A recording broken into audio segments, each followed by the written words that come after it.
எல்லாரையும் கர்த்தருடைய ஆலயத்தில் பார்ப்பதற்கு மிகுந்த மகிழ்ச்சியாக இருக்குது. எத்தனை பேர் மகிழ்ச்சியோடு வந்திருக்கோம்? மகிழ்ச்சியோடு கர்த்தருக்கு ஆராதனை செய்யுங்கள் அப்படின்னு சொல்லி சங்கீதத்தில் சொல்லப்பட்டிருக்குது.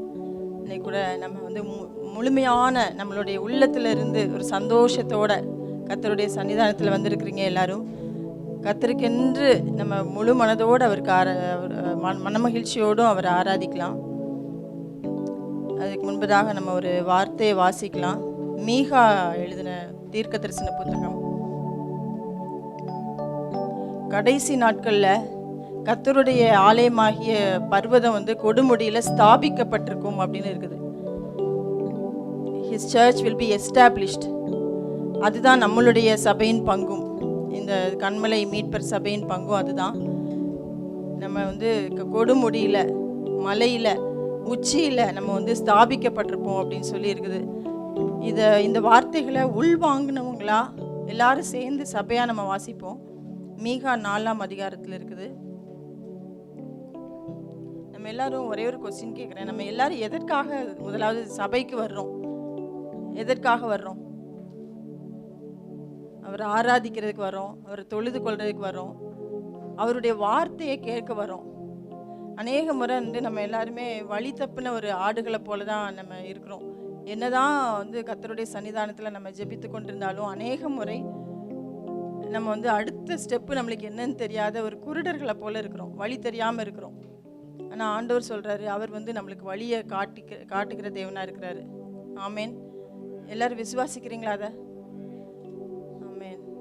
கர்த்தர் நம்மளுக்கு கண்டிப்பாக இன்னைக்கு கூட நம்மளுடைய ஆராதனையிலையும் கர்த்தருடைய வார்த்தைகளை பங்கிட்டு பிட்டு கொடுக்கிற வேலையிலையும் நம்மளுடைய வாழ்க்கைக்கான வழியை கர்த்தர் காட்டுகிற தேவனாக இருக்கிறார். அதுதான் இந்த மீகால கூட நம்ம வாசிக்க போகிறோம். மீகா 4 பேஜ் நம்பர் 1077 தமிழ் பைபிளில் 5 வசனங்களை மாத்திரம் வாசிக்கலாம். எல்லாரும் சேர்ந்து வாசிப்போம், கருத்தோடு வாசிப்போம். ஆனாலும் கடைசி நாட்களில் கர்த்தருடைய ஆலயமாகிய பர்வதம் பர்வதங்களின் கொடுமுடியில் ஸ்தாபிக்கப்பட்டு மலைகளுக்கு மேலாய் உயர்த்தப்பட்டிருக்கும். எல்லா ஜாதிகளும் அதனிடத்திற்கு ஓடி வருவார்கள். திரளான ஜாதிகள் புறப்பட்டு வந்து, நாம் கர்த்தரின் பர்வதத்துக்கும் யாக்கோபின் தேவனுடைய ஆலயத்திற்கும் போவோம் வாருங்கள். அவர் தமது வழிகளை நமக்கு போதிப்பார், நாம் அவர் பாதைகளில் நடப்போம் என்பார்கள். ஏனெனில் சியோனிலிருந்து வேதமும் எருசலேமிலிருந்து கர்த்தரின் வசனமும் வெளிப்படும். அவர் திரளான ஜனங்களுக்கு நியாயம் தீர்த்து தூரத்தில் உள்ள பலத்த ஜாதிகளை கடிந்து கொள்ளுவார். அப்பொழுது அவர்கள் தங்கள் பட்டயங்களை மண்வெட்டிகளாகவும் தங்கள் ஈட்டிகளை அரிவாள்களாகவும் அடிப்பார்கள். ஒரு ஜாதிக்கு விரோதமாய் மறு ஜாதி பட்டயம் எடுப்பதில்லை. இனி அவர்கள் யுத்தத்தை கற்பதும் இல்லை. அவனவன் தன் திராட்சை செடியின் நிழலிலும் தன் அத்தி மரத்தின் நிழலிலும் பயப்படுத்துவார் இல்லாமல் உட்காருவான். சேனைகளுடைய கர்த்தரின் வாய் இதை சொல்லிட்டு, சகல ஜனங்களும் தங்கள் தங்கள் தேவனுடைய நாமத்தை பற்றி கொண்டு நடப்பார்கள். நாங்களும் எங்கள் தேவனாகிய கர்த்தருடைய நாமத்தை பற்றி கொண்டு என்றென்றைக்கும் உள்ள சதா காலங்களில் நடப்போம். இந்த 5ஆம் வசனத்தை மீண்டும் ஒரு முறை நம்ம வந்து வாசித்து அதை அறிக்கையிடுவோமா? நம்ம வந்து தேவனை பற்றி கொண்டு நான் நடப்பேன்னு சொல்லி, வேற எதையும் நான் பார்க்க மாட்டேன், தேவனை பற்றி கொண்டு நடப்பேன். சகல ஜனங்களும் தங்கள் தங்கள் தேவனுடைய நாமத்தை பற்றி கொள்வாங்க. ஆனால் நாங்களோ எங்கள் தேவனுடைய நாமத்தை என்றென்றைக்கும் உள்ள சதா காலங்களிலும் நடப்போம், பற்றி கொண்டு நடப்போம். இந்த வசனத்தை மறக்காதீங்க. கர்த்தர் இந்த காலை வேளையில் கூட நம்மளோடு கூட பேசுகிற ஒரு காரியம், அவரை நம்ம பற்றி கொண்டு நடந்தோன்னா நம்மளுடைய பாதைகளை எல்லாம் செவ்வை பண்ணுவார், நம்மளுக்கு வழி காட்டுவார். அதுதான் நம்ம இந்த 2ஆம் வசனத்தில் கூட வாசித்த மாதிரி, அவர் தமது வழிகளை நமக்கு போதிப்பார் அப்படின்னு இருக்குது. இந்த காலை வேளையில் என்னென்ன காரியத்தில் ஒரு குழப்பத்தோடு பயத்தோடு திகிலோடு நீங்கள் வந்திருக்கிறீங்களோ எனக்கு தெரியல. நம்ம யாருக்கும் ஒருவருக்கு ஒருவர் தெரியாது. ஆனால் தேவன் எல்லாவற்றையும் அறிந்திருக்கிறார். அவர் இருதயத்தையும் உள்ளின் திரியங்களையும் ஆராய்ந்து பார்க்கிற தேவன் என்பதை நம்ம வாசிக்கிறோம். அதனால் எல்லாருடைய தேவைகளும் அவருக்கு தெரியும். ஒரு நமக்கு முன்பாக இந்த உலகமே ஒரு பெரிய கடல் மாதிரி தான் இருக்குது. அது தொட முடியாது. நம்மளுடைய சிந்தனையும் நம்மளுக்கு கட்டுப்படுத்த முடியாத அளவுக்கு நம்ம பல முறை நம்ம ஒரு வழி தவறின ஆடுகளை போல தான் நம்ம திசை தெரியாமல் அலைந்து கொண்டிருக்கிறோம். ஆனால் கர்த்தருடைய வசனம் சொல்லுது, அவர் தாம் தெரிந்து கொள்ளும் வழியை நமக்கு போதிப்பார் அப்படின்னு சொல்லி சங்கீதத்துல சொல்லுது. அதே மாதிரி வழியே அவர் தான். நானே வழியும் சத்தியமும் ஜீவனுமா இருக்கிறேன் அப்படின்னு சொல்லியிருக்கிறாரு. வேற வழியே கிடையாது, அவர் தான் வழி. பிதாவின் இடத்துல போகணுன்னாலும் இயேசு கிறிஸ்து தான் ஒரே வழி. அதனால அந்த வழியை நோக்கி, அந்த தெய்வத்தை நோக்கி நம்ம இந்த காலை வேளையில ஜெபிப்போம். நம்ம வாசித்ததின்படியே இந்த மீகால 4ஆம் அதிகாரத்தில் சொல்லப்பட்டிருக்கிறபடி இந்த பரிசுத்த ஆலயத்திற்கு அநேகர் கூட கடந்து வருவார்கள்னு சொல்லி சொல்லப்பட்டிருக்கிறது. அவரை அறியாத ஜனங்கள் இன்னும் அநேகமாயிரம் இருக்குது. யோவான் 10ஆம் அதிகாரத்தில் சொன்னதின்படி ஏசப்பா சொல்லியிருக்கிறாரு, இன்னும் அநேக ஆடுகளும் உண்டு, அவைகளும் வர வேண்டும் என்று சொல்லி. நம்ம ஒரு பாரத்தோடு இந்த காலை வேளையில நம்மளெல்லாம் கூட்டிட்டு வந்துட்டாரு. நம்ம எல்லாம் தொழுவத்துக்குள்ள இருக்கிறோம். அதற்காக கர்த்தருக்கு நன்றி செலுத்துவோம். அவருக்கு கட்டுப்படும் ஆடுகளாய், அவர் ஆளுகை செய்யும் ஆடுகளாய், அவர் நம்மளுடைய மேய்ப்பன். அதனால அவர் தான் ஆளுகை செய்வார். ஒரு விஷயம் எல்லாரும் நம்மளை தாழ்த்தி ஒப்பு கொடுத்து நன்றி செலுத்தி கர்த்தருடைய சன்னிதானத்தில் வாய்களை திறந்து ஜெபிப்போம். எல்லாரும் ஜெபிங்க. யாரும் சும்மா இருக்க வேண்டாம். நம்மளுக்கு நல்ல ஒரு தருணம், நல்ல ஒரு ஆலயம், அமைதலான இந்த காலை வேளை. இதற்காக கர்த்தருக்கு நன்றி செலுத்துவோம். அநேகருக்கு கொடுக்கப்படாத வாய்ப்புகள். இந்த காலை வேளையில கர்த்தர் நம்மளோடு கூட பேசும்படியாக, அவர் நம்மளோடு கூட இடைப்படும்படியாக, அவருடைய வழியை நம்மளுக்கு காண்பிக்கும்படியாக நம்ம கெஞ்சி அவருடைய சமூகத்தில் நிற்போம். அவர் நம்மளோடு கூட பேசுவார். பாடல்கள் வேளையில நம்மளோடு கூட பேசுவார். நம்ம தியானிக்கிற தியானத்தில் அவர் நம்மளோடு கூட பேசுவார். ஜெபம். ஸ்தோத்திரம் கர்த்தாவே, நன்றியோடு உம்மை துதிக்கிறோம் ராஜா.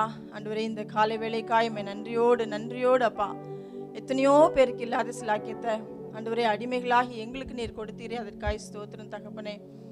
ஆண்டவரே, இந்த காலையிலேயே ஆண்டவரே நல்ல உறக்கத்தை கொடுத்து உம்முடைய சமூகத்திற்கு வரும்படியாய், உம்மை தரிசிக்கும்படியாய் கொடுத்த பாக்கியத்திற்காய் உமக்கு நன்றி செலுத்துகிறோம் ஆண்டவரே. ஆண்டவரே, அநேகரை நீங்க இந்த சபையில வந்து கூட்டி சேர்க்கும்படியாய் இந்த காலை வேளையில உம்முடைய நாமத்துல நாங்கள் தொழுது கொள்கிறோம் ராஜா. ஆண்டவரே, எங்களுக்கு கொடுத்த இந்த பாக்கியத்தை நீர் அநேகருக்கு கொடுக்கும்படியாய் கூட ஜெபிக்கிறோம் தகப்பனே. உண்மை அறியாத எத்தனையோ பேர் இருக்கிறாங்கப்பா. உண்மை அறியாமலேயே மடிந்து கொண்டு போயிருக்கிற ஜனங்களுக்காக இந்த காலை வேளையில ஜெபிக்கிறோம் தகப்பனே. அப்பா, நீர் மனது இறங்குவீராக அப்பா. எங்களுடைய குடும்பங்கள்லையும் அப்பா, எங்களுடைய நண்பர்கள் எத்தனையோ பேர் இருக்கிறாங்க கர்த்தாவே. ஆண்டவரே, அவர்களும் இந்த உம்முடைய சத்தத்தை கேட்க வேண்டும் கர்த்தாவே. உம்முடைய வழியை அவர்களும் அறிந்து கொள்ள வேண்டுமே ராஜா. இந்த காலை வேளையில நீர் எங்களோடு கூட இடைப்படுங்க. எங்களுடைய ஆராதனை உமக்கு பிரியமான ஆராதனையா இருக்கும்படியாக ஆண்டவரே, எங்களுடைய வாயின் வார்த்தைகளும் எங்களுடைய இருதயத்தின் தியானமும் எங்களுடைய சிந்தனைகளும் ஆண்டவரே உம்மை சார்ந்தே இருக்கும்படியாக கூட ஜெபிக்கிறோம் தகப்பனே. ஆண்டவரே, உம்முடைய பிள்ளைகள் என்னென்ன காரியத்துல ஆண்டவரே ஒரு தயக்கத்தோடு, ஒரு பயத்தோடு, ஒரு திகிலோடு இருக்கிறார்களோ தேவரீர் அதை அறிந்திருக்கிறீர் தகப்பனே. கர்த்தாவே, நீரே வழியும் சத்தியமும் ஜீவனுமா இருக்கிறீர் கர்த்தாவே. ஆண்டவரே, உம்முடைய வழியை காண்பீங்க கர்த்தாவே. உம்மை அல்லாமல் வேற வழியே இல்லை ராஜா. நீர் ஒருவரே வழி அப்பா. ஆண்டவரே, நீர் எங்களுக்கு வழியா இருப்பதற்காக, வழிகாட்டியா இருப்பதற்காக ஸ்தோத்திரம். ஆண்டவரே, நாங்கள் வாசித்ததின்படி ஆண்டவரே எங்களுக்கு வழியை நீங்க போதிக்கிற தேவனா இருக்கிறீங்கப்பா. இன்னைக்கு கூட நாங்க கேட்க போகிற சத்தியத்திற்காக உமக்கு நன்றி செலுத்துகிறோம். ஏற்கனதாகவே உமக்கு நன்றி செலுத்துகிறோம் கர்த்தாவே. நீர் எங்களோடு கூட பேச ஆயத்தமாய் இருக்கிறீங்க கர்த்தாவே. நாங்களும் ஆண்டவரே உம்முடைய சத்தியத்திற்கு செவி கொடுக்கிற ஆடுகளாய் அந்த வார்த்தைகளை கேட்க எங்களுடைய காதுகளை ஆயத்தப்படுத்துங்க, எங்களுடைய இருதயத்தை ஆயத்தப்படுத்துங்க கர்த்தாவே. ஆண்டவரே, இந்த சபையில எந்த ஒரு அட்டென்ஷன் குறைவும் இருக்காதபடிக்கு எல்லாரும் கர்த்தாவே உம்முடைய வார்த்தையை கேட்கத்தக்கதாய் ஆண்டவரே, பலிபீடத்திலிருந்து வருகிற இந்த வார்த்தையை நடுக்கத்தோடு கூட ஏற்றுக்கொள்ளத்தக்கதாய் கர்த்தர் கிரியை செய்யுங்க கர்த்தாவே. எந்த பரிசுத்த குலைச்சல்களும் இந்த இடத்துல இருக்குமே ஆனால் தேவாதி தேவனுடைய பரிசுத்த ரத்தம், எங்களுக்காக அடிக்கப்பட்ட ஆட்டுக்குட்டியின் ரத்தம் எங்கள் மேல ஊற்றப்படும்படியாக ஜெபிக்கிறோம் கர்த்தாவே. இயேசு கிறிஸ்துவின் ரத்தம் சகல பாவங்களையும் நீக்கி நம்மை சுத்திகரிக்கும் என்று சொல்லி இருக்கிறீங்கப்பா. எங்களை ஒரு விசை கூட கழுவி சுத்திகரிங்க. ஏன்னா பரிசுத்தம் இல்லாம ஒருவனும் உம்மை தரிசிக்க முடியாது கர்த்தாவே. ஆண்டவரே, பரிசுத்த குலைச்சலை உண்டு பண்ணுகிற சிந்தனைகள் இயேசுவின் நாமத்தினால எங்களை விட்டு அப்புறப்படுத்தும்படியாக ஜெபிக்கிறேன் கர்த்தாவே. பரிசுத்த குலைச்சல்களை உண்டாக்குகிற சத்துருவின் செயல்கள் கர்த்தாவே இந்த இடத்துல இருந்து நீங்கும்படியாய் உதவி செய்யுங்க. நீர் ஆளுகை செய்யுங்க கர்த்தாவே. இந்த இடத்துல நீர் ராஜாதி ராஜாவாய் ஆண்டவரே நீர் ஆளுகை செய்யும்படியாய் ஜெபிக்கிறோம் கர்த்தாவே. உம்மை மாத்திரம் பற்றி கொள்வோம், உம்முடைய நாமத்தை மாத்திரம் பற்றி கொள்வோம் என்று நாங்கள் அறிக்கையிட்டு இருக்கிறோம் கர்த்தாவே. ஆண்டவரே, உம்மை மாத்திரம் நாங்கள் நம்பி ஜீவிக்கிறதுக்கு எங்களுக்கு கிருபையை கொடுங்க. ஆண்டவரே, இந்த ஆராதனையில பாடுகிற ஒவ்வொரு பாடல்களையும் கர்த்தாவே நீங்க அபிஷேகம் பொருந்திய பாடல்களாய் நாங்கள் பாடத்தக்கதாய் உதவி செய்யுங்க. எங்கள் ஒவ்வொருவருக்குள்ளே ஒரு அபிஷேகத்தை நீங்க ஊற்றுங்க ஆண்டவரே. உம்முடைய அபிஷேகத்தின் தைலத்தினால எங்களை நிரப்புங்க கர்த்தாவே. அப்பா, ஸ்தோத்திரம் ஸ்தோத்திரம் ஸ்தோத்திரம் கர்த்தாவே. ஆண்டவரே, இந்த இடம் முழுவதும் உம்முடைய மகிமையினால நிறையத்தக்கதாய் உதவி செய்யுங்க. ஏன்னா நாங்கள் பரிசுத்த தேவனை நாங்கள் தரிசிக்கிறோம் அப்பா. ஆண்டவரே, உமக்கு நாங்கள் ஆராதனை செய்ய வந்திருக்கிறோம் ராஜா. எங்களுடைய ஆராதனையை ஏற்றுக்கொள்ளுங்க கர்த்தாவே. ஆண்டவரே, இந்த நாளின் வார்த்தைகள் ஒவ்வொன்றையும் நீங்க ஆசீர்வதிக்கும்படியாய் தொடக்கம் முதல் முடிவு வரைக்கும் தேவனுடைய ஆளுகை இந்த இடத்துக்குள்ள உலாவி வரும்படியாய் ஜெபிக்கிறோம் ராஜா. ஆண்டவரே, நாங்கள் இப்பொழுதும் எப்பொழுதும் உம்முடைய பரிசுத்த ஸ்தலத்துக்குள்ளாய் இருக்கிறது போலவே ஆண்டவரே எப்பொழுதும் நாங்கள் இருக்கத்தக்கதாய் உம்முடைய பிரசன்னத்துல நிலைத்திருக்கக்கூடிய கிருபையை தருவீராக. எல்லா துதி கனம் மகிமையை நீங்க எடுத்துக்கொள்ளுங்க. நீர் மாத்திரம் மகிமைப்படுவீராக. இயேசுவின் நாமத்தினால வேண்டிக் கொள்கிறேன் பிதாவே, ஆமென்.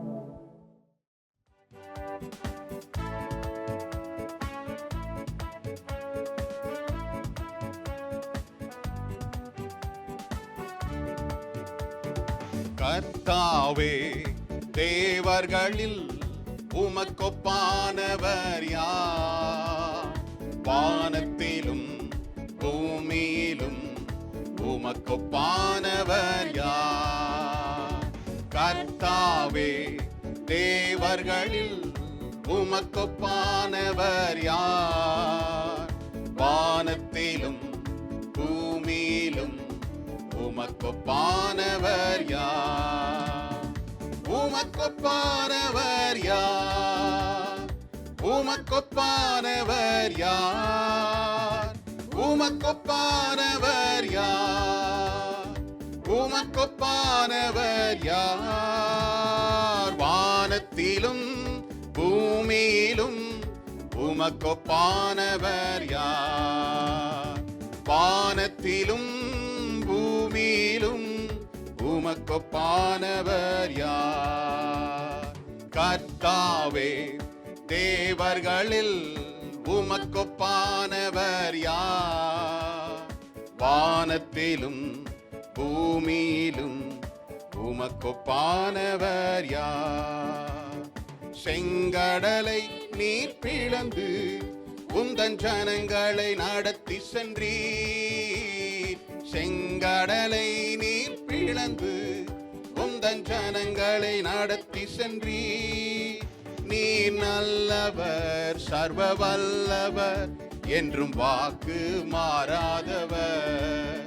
நீர் நல்லவர், சர்வ வல்லவர், என்றும் வாக்கு மாறாதவர்.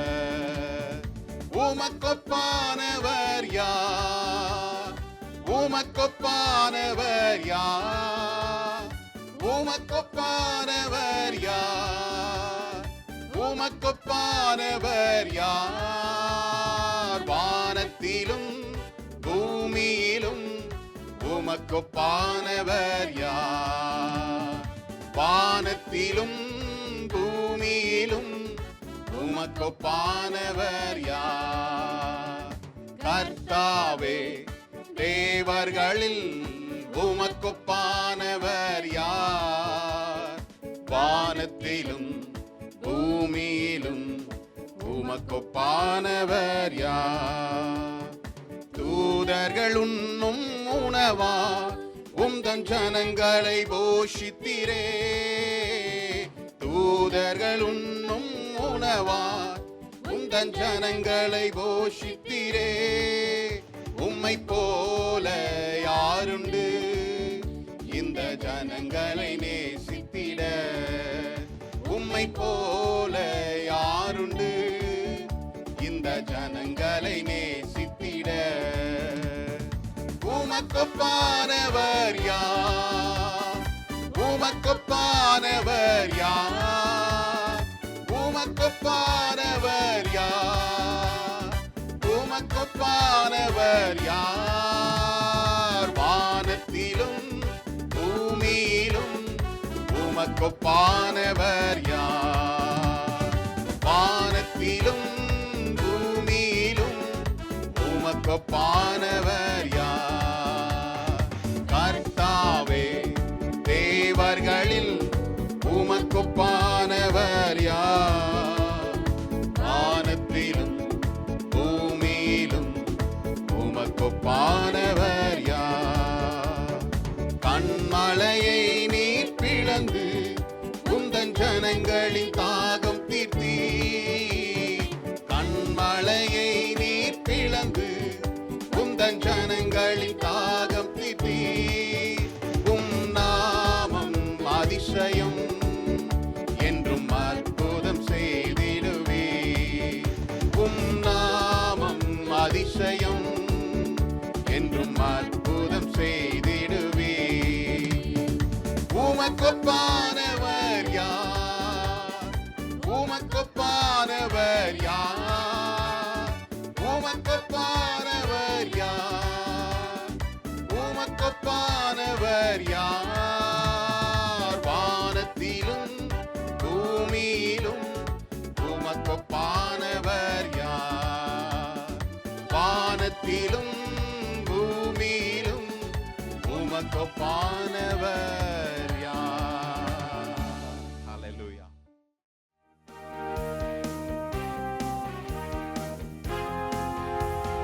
தேவா, நான் இதனால் விசேஷித்தவன். ராஜா, நான் அதை தினம் யோசிப்பவன். தேவா, நான் இதனால் விசேஷித்தவள். ராஜா, நான் அதை தினம் யோசிப்பவள். எதினால் இது எதினால் நீர் என்னோடு வருவதினால். எதினால்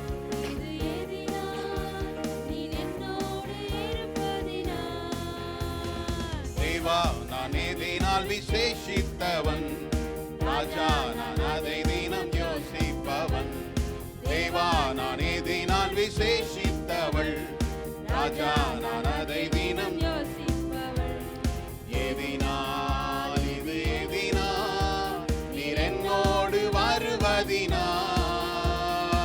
எதினால் இது எதினால் நீர் என்னோடு இருப்பதினால். மேகஸ்தம்பம் மேலிருந்து பாதுகாக்குது. பாதை காட்ட பகலெல்லாம் கூட செல்லுது. மேகஸ்தம்பம் மேலிருந்து பாதுகாக்குது. பாதை காட்ட பகலெல்லாம் கூட செல்லுது. அன்பான தேவன் என்னோடு வருவார், அது போதும் என் வாழ்விலே. அன்பான தேவன் என்னோடு வருவார், அது போதும் என் வாழ்விலே. தேவா, நான் எதினால் விசேஷித்தவன். ராஜா, நான் அதை தினம் யோசிப்பவன். தேவா, நான் எதினால் விசேஷித்தவள். ராஜா, நான் அதை தினம் யோசிப்பவள். எதினால் இது எதினால் நீர் என்னோடு வருவதினால். எதினால் இது எதினால் நீர் என்னோடு இருப்பதினால். பாகம் கொண்ட தேவஜன வானம் பாக்குது. ஆவல் கொண்ட கண்மலையும் கூட செல்லுது. பாகம் கொண்ட தேவஜன வானம் பாக்குது. ஆவல் கொண்ட கண்மலையும் கூட செல்லுது. என் ஏக்கம் எல்லாம் என் தேவன் தீர்ப்பார், சந்தோஷம் நான் காணுவேன். என் தேவன் எல்லாம் என் தேவன் தீர்ப்பார், சந்தோஷம் நான் காணுவேன். தேவா, நான் எதினால் விசேஷித்தவன். ராஜா, நான் அதை தினம் யோசிப்பவன். தேவா, நான் எதினால் விசேஷித்தவள். ராஜா, நான் அதை தினம் யோசிப்பவள். எதினால் இது எதினால் நீர் என்னோடு வருவதினால். எதினால் இது எதினால் நீர் என்னோடு இருப்பதினால். வாழ்க்கையிலே கசப்புகள் கலந்திட்டாலும் பாசமுள்ள ஒரு மரம் கூட வருது. வாழ்க்கையிலே கசப்புகள் கலந்திட்டாலும் பாசமுள்ள ஒரு மரம் கூட வருது. மாறாவின் நீரை தேனாக மாற்றும் என் நேசர் என்னோடுண்டு. மாறாவின் நீரை தேனாக மாற்றும் என் நேசர் என்னோடுண்டு. தேவா, நான் எதினால் விசேஷித்தவன். ராஜா, நான் அதை தினம் யோசிப்பவன். தேவா, நான் எதினால் விசேஷித்த இருக்கிறவள், ராஜா நான் அதை தினம் யோசிப்பவள். எதினால் இது எதினா, நீர் என்னோடு வருவதினா, எதினால் இது எதினா, நீர் என்னோடு இருப்பதினா. ஹல்லேலூயா.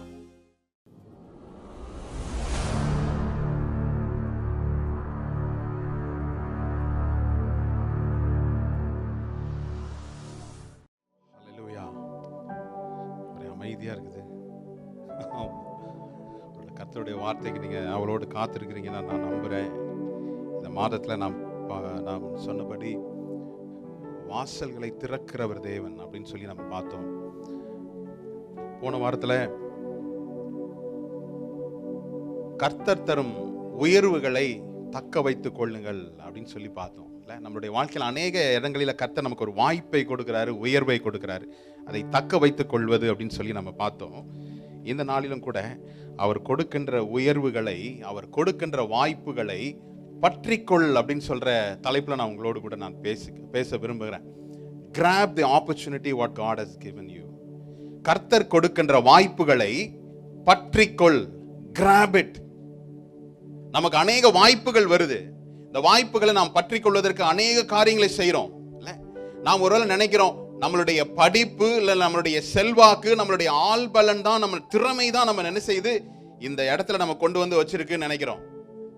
ஆனா உங்களுக்கு ஒன்று சொல்லட்டுமா, நம்மை காட்டிலும் திறமையுள்ளவர்கள், நம்ம காட்டிலும் செல்வாக்கு உடையவர்களுக்கு எல்லாம் கிடைக்காத ஸ்லாக்கியத்துல கர்த்தர் உங்களுக்கு இடத்துல கர்த்தர் உங்களை என்ன செய்திருக்கிறாரு, பிளேஸ் பண்ணி வைத்திருக்கிறாரு.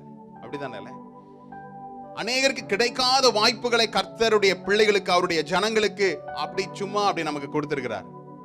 ஆனால் இந்த எல்லா உயர்வுகளும் வாய்ப்புகளும் நம்ம என்ன தெரியுமா, தேவனாகிய கர்த்தரை மகிமைப்படுத்தும்படி நான் ஒப்பு கொடுப்பேன் என்றால் அந்த உயர்வும் வாய்ப்பும் நமக்கு நிரந்தரமாய் மாறும். ஆசீர்வாதங்களை மேலும் ஆசீர்வாதங்களுக்கு நேராய் நம்ம என்ன செய்ய முடியும், நடத்துகிற தேவனாய் இருக்கிறார். வாய்ப்புகள் எல்லாருக்கும் வருது. என்னுடைய திறமை தான் அப்படின்னு நினைச்சோன்னா அந்த திறமை என்ன செய்யும், வழி விலகி போக செய்யும். கர்த்தருடைய சமூகத்தை விட்டு என்னை பிரித்து கொண்டு போகும். ஆனால் இந்த வாய்ப்பும் இந்த வாய்ப்புகளை கர்த்தர் தான் கொடுக்கிறாருன்னா நான் அவரை பற்றி கொள்வேன் என்றால் உயர்வும் வாய்ப்பும் நமக்கு அடுத்த ஸ்தானத்துல கொண்டு போய் நிப்பாட்டும். ஒரு சின்ன ஒரு என்ட்ரி தான் உங்களுக்கு கிடைச்சிருக்குது.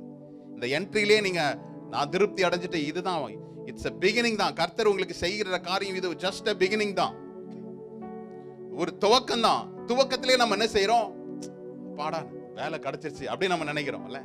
ஆனால் இதன் நிமித்தமா, இதன் மூலமாய் கர்த்தர் உங்களுக்கு மேலும் உயரங்களுக்கு கர்த்தர் என்ன செய்யறாரு, கொண்டு செல்ல விரும்புறாரு. அதுதான் அவருடைய திட்டம். நாம் பற்றி கொள்ள வேண்டியதை பற்றி கொண்டால் நாம் நினைத்து பார்க்க முடியாத உயரங்களுக்கு நம்ம அவர் என்ன செய்வாரு, கொண்டு போவார். என்ன உயரத்துக்கு கொண்டு போகணும்னு தான் நான் அவரை பின்பற்றுவேன், அப்படி அல்ல. என்னுடைய பற்றுதல் என்ன, நான் எப்படி அவரை கிராப் பண்ணிக்கிறேன், எப்படி நான் என்னுடைய ஆப்பர்ச்சுனிட்டி, என்னுடைய வாய்ப்புகளை நான் எப்படி பற்றி கொள்கிறேன் அப்படின்ற தலைப்புல உங்களோடு கூட நான் பேச வாஞ்சிக்கிறேன். ஹல்லேலூயா. கடந்த வாரத்துல எப்படி தக்க வைத்துக் கொள்வது, என்னுடைய வாய்ப்புகளை நான் எப்படி தக்க வைத்துக் கொள்வது என்பதை நாம் பார்த்தோம். இந்த நாள்ல எப்படி பற்றி கொள்வது என்பதை நாம் பார்க்க போறோம். எல்லாருக்கும் ஒரு தெரிந்த ஒரு மற்றொரு சம்பவத்தை குறித்து அதிலிருந்து ஒரு புதிய வெளிச்சத்துல வெளிப்பாடுகளில் உங்களோடு கூட நான் பேச வாஞ்சிக்கிறேன். இன்னைக்கு நம்மளுடைய வாழ்க்கையில் அது எப்படி அதை கடைபிடிக்க முடியும் எடுத்துக்கொள்வோம். பாருங்க, ரூத் 1 அதிகாரத்தின் 1 வசனத்தை நாம் வாசிக்க கேட்கலாம். ரூத் நல்லா கேள்விப்பட்டிருக்கேன் பாஸ்டர், அது எங்க இருக்குன்னு எனக்கு தெரியலையே அப்படின்னீங்கன்னா, நியாயாதிபதிகளுக்கு அடுத்த அதிகாரம். நியாயாதிபதிகளே எங்க இருக்குன்னு தெரியாது பாஸ்டர் அப்படின்னீங்கன்னா, நீங்க நேரா இண்டெக்ஸுக்கு போயிட வேண்டியதான், அட்டவணைக்கு போயிட்டு என்ன செய்யணும். ஆமா, அப்போ உங்களுக்கும் பைபிளுக்கும் எவ்வளோ தொடர்புன்றது நமக்கு தெரிஞ்சிடும் இல்ல. புதுசா ரூத்ன்னு சொல்றீங்களா பாஸ்டர்? ஆமா, ராஜ்குமார் பிரதருடைய பொண்ணு பேர் ரூத்ன்னு தெரியும், பைபிள்லயும் ரூத் இருக்கா அப்படின்னு நீங்க தேடினீங்கன்னா, நியாயாதிபதிகளுக்கு அடுத்த அதிகாரத்துல 1 அதிகாரத்தின் 1 வசனத்தை நான் வாசிக்க கேட்கலாம். ரூத் 1 அதிகாரத்துல 1 வசனம். நியாயாதிபதிகள் நியாயம் விசாரித்து வரும் நாட்களில் தேசத்திலே பஞ்சம் உண்டாயிற்று. அப்பொழுது யூதாவில் உள்ள பெத்லெகேம் ஊரானாகிய ஒரு மனுஷன் தன் மனைவியோடும் தன் 2 குமாரரோடும் கூட மோவாப் தேசத்திலே போய் சஞ்சரித்தான். ஹல்லேலூயா. இங்கு சொல்லப்பட்ட காரியம் என்னது? ஒரு மனிதன் இருந்தா, அவன் இருந்த இடம் எந்த இடம்? யூதாவில் உள்ள பெத்லஹேமில் இருந்தா. ஆனால் அவன் இருக்கின்ற அந்த இடத்தில் ஒரு பஞ்சம் வந்தது, ஒரு ஃபேமின் வந்ததுனால அவன் எங்க போலான்னு யோசித்தான். தன்னுடைய குடும்பத்தாரை கூட்டிட்டு மோவாப் தேசத்துக்கு போலான்னு நினைச்சிட்டான். பெத்லஹேமுடைய பெயர் என்னன்னு, அர்த்தம் என்னன்னு உங்களுக்கு நல்லா தெரியும், அப்படிதானே? அநேக முறை உங்களுக்கு சொல்லியிருக்கிறேன். பெத்லஹேம் அப்படின்னா என்ன அர்த்தம்? அப்பத்தின் வீடு, ஹவுஸ் ஆஃப் பிரெட், அதுதான் அதனுடைய மீனிங். ஆனா இங்கு வேதத்தில் சொல்லப்பட்டிருக்கிறது, யூதா தேசத்தில் உள்ள பெத்லஹேம்ல பஞ்சம் உண்டானதுனால இந்த மனிதன் தன்னுடைய குடும்பத்தாரை கூப்பிட்டு மோவாப் தேசத்துக்கு போனா. அப்போ பெத்லஹேம், அப்பத்தின் வீடு அப்படின்ற பெயர் கொண்ட இடத்திலேயே என்னவா? பஞ்சம். ஹல்லேலூயா. கர்த்தர் தானே இது செய்தார். கர்த்தருடைய இடத்திலே ஒரு பஞ்சமா அப்படின்னு நீங்க யோசிக்கிறதுக்கு அர்த்தமே கிடையாது. சில காரியங்களை கர்த்தர் நம்முடைய வாழ்க்கையில் அனுமதிப்பதனுடைய நோக்கம் என்ன? இந்த பஞ்ச காலத்தில் என்னுடைய நிலைப்பாடு என்ன? What is my stand in the time of famine? பஞ்சத்தின் மத்தியில் நான் எடுக்கின்ற தீர்மானம் என்ன? அங்க கிடைக்குது, அங்க போலாம். இங்க பாஸ்டர், இங்க எனக்கு சம்பளம் குறைவுதான், அந்த அங்க போனா எனக்கு 500 ரூபாய் கூட கொடுக்குறான்றாங்க, ஓடு. அப்படி அல்ல. எந்த இடத்துல கர்த்தர் உங்களை நிலைத்து நிற்க செய்யும்படி அவர் செய்றாரோ அங்கேயே நின்னுருங்க. அவருடைய வார்த்தை வர வரை நீங்க என்ன செய்யுங்க? அங்கேயே. இவன் தன்னுடைய குடும்பத்தாரை கூப்பிட்டு எங்க போறானா? மோவாப் தேசம். மோவாப் என்பது அது ஒரு பாவம் நிறைந்த ஒரு இடமா இருக்குது. அந்த தேசத்துல அவர்களுடைய பிள்ளைகளையே பலி செலுத்தும்படி அந்நிய தேவனை நமஸ்கரிக்க கூடிய ஸ்தலமா இருக்குது. நீங்க மேப்ல நல்லா எடுத்து பாத்தீங்கன்னா, பெத்லஹேம் இங்க இருக்குதுன்னா மோவாப் அதனுடைய கீழே தான் இருக்குது. அவன் தன்னுடைய நிலையிலிருந்து தாழ கீழே வந்துட்டான். அப்படிதான் இல்ல? நாம் சில நேரங்கள் நமக்கு நன்மை வருது, நான் இருக்கிற இடம் எனக்கு பிரச்சனை, இன்னைக்கு இருக்கிற இடம் எனக்கு ஒரு விதத்துல எனக்கு பயன் இல்லைன்னா எங்க வேணாலும் இறங்கி நம்ம போறதுக்கு என்ன செய்யறோம்? சிலர் தயாரா இருக்கிறோம். அவன் இருக்கின்ற இடம் அப்பத்தின் வீடு தான். ஆனால் அந்த அப்பத்தின் வீடுல அப்பம் இல்லாமல் போகுது. கர்த்தர் ஒரு சில காரியங்களை உங்கள் வாழ்க்கையில செய்வேன் என்று சொல்றாரு, ஆனால் அதன்படி எனக்கு நடக்கலையேன்ற அந்த தாமதம் நம்ம பாடணும்ல. வாக்குத்தத்தம் பண்ணவரு அவர் உங்களுக்கு செய்து முடிப்பார். தாமதமானாலும் நீ என்ன செய்ய? காத்திரு. இங்க இவனுடைய குடும்பம் என்ன செய்தது? இனி இந்த இடத்துல நமக்கு பிரயோஜனம் இல்லை, அப்பத்தின் வீடு எனக்கு வேண்டாம், நான் மோவாப் தேசம் செழுமையா இருப்பதனால செழுமையான இடத்துக்கு போறேன் அப்படின்னு சொல்லிட்டு அவன் போகிறத பாக்குறோம் பாருங்களேன். அடுத்தது 2வது வசனம். அந்த மனுஷனுடைய பேர் எலிமலேக்கு, அவன் மனைவியின் பேர் நகோமி. அவனுடைய 2 குமாரரில் ஒருவன் பேர் மக்லோன், மற்றொருவன் பேர் கிலியோன். யூதாவில் உள்ள பெத்லஹேம் ஊராகிய எப்ராத்தாராகிய அவர்கள் மோவாப் தேசத்துக்கு போய் அங்கே இருந்து விட்டார்கள். ஹல்லேலூயா. பெயர்லாம் சொல்லப்பட்டிருக்குதுல. எலிமலேக்கு அப்படின்றதான் அந்த குடும்ப தலைவனுடைய பெயர். அதனுடைய பெயர் என்னது? எலிமலேக்குடைய பெயர் அர்த்தம் என்னது? எலிமலேக்கினுடைய அர்த்தம் என்னவா? God is king. தேவனே ராஜா. அதுதான் அவனுடைய பேருடைய அர்த்தம். பேர்லாம் நல்லா தான் வச்சிருக்கிறாங்க, ஆனா ஆளை பார்த்தா என்னது? அவன் எடுக்கிற முடிவுகள் வேறு விதமா இருக்குது. தேவனே ராஜா அப்படின்றது அவனுடைய பேரு. ஆனால் ஒரு பஞ்சம், ஒரு பிரச்சனை, ஒரு பாடு, ஒரு சூழ்நிலையில் மாறுதுன்னா உடனே அவனுடைய ஸ்டாண்டர்டை மாற்றி கொள்கிறான். நகோமியினுடைய பேருடைய அர்த்தம் என்னது?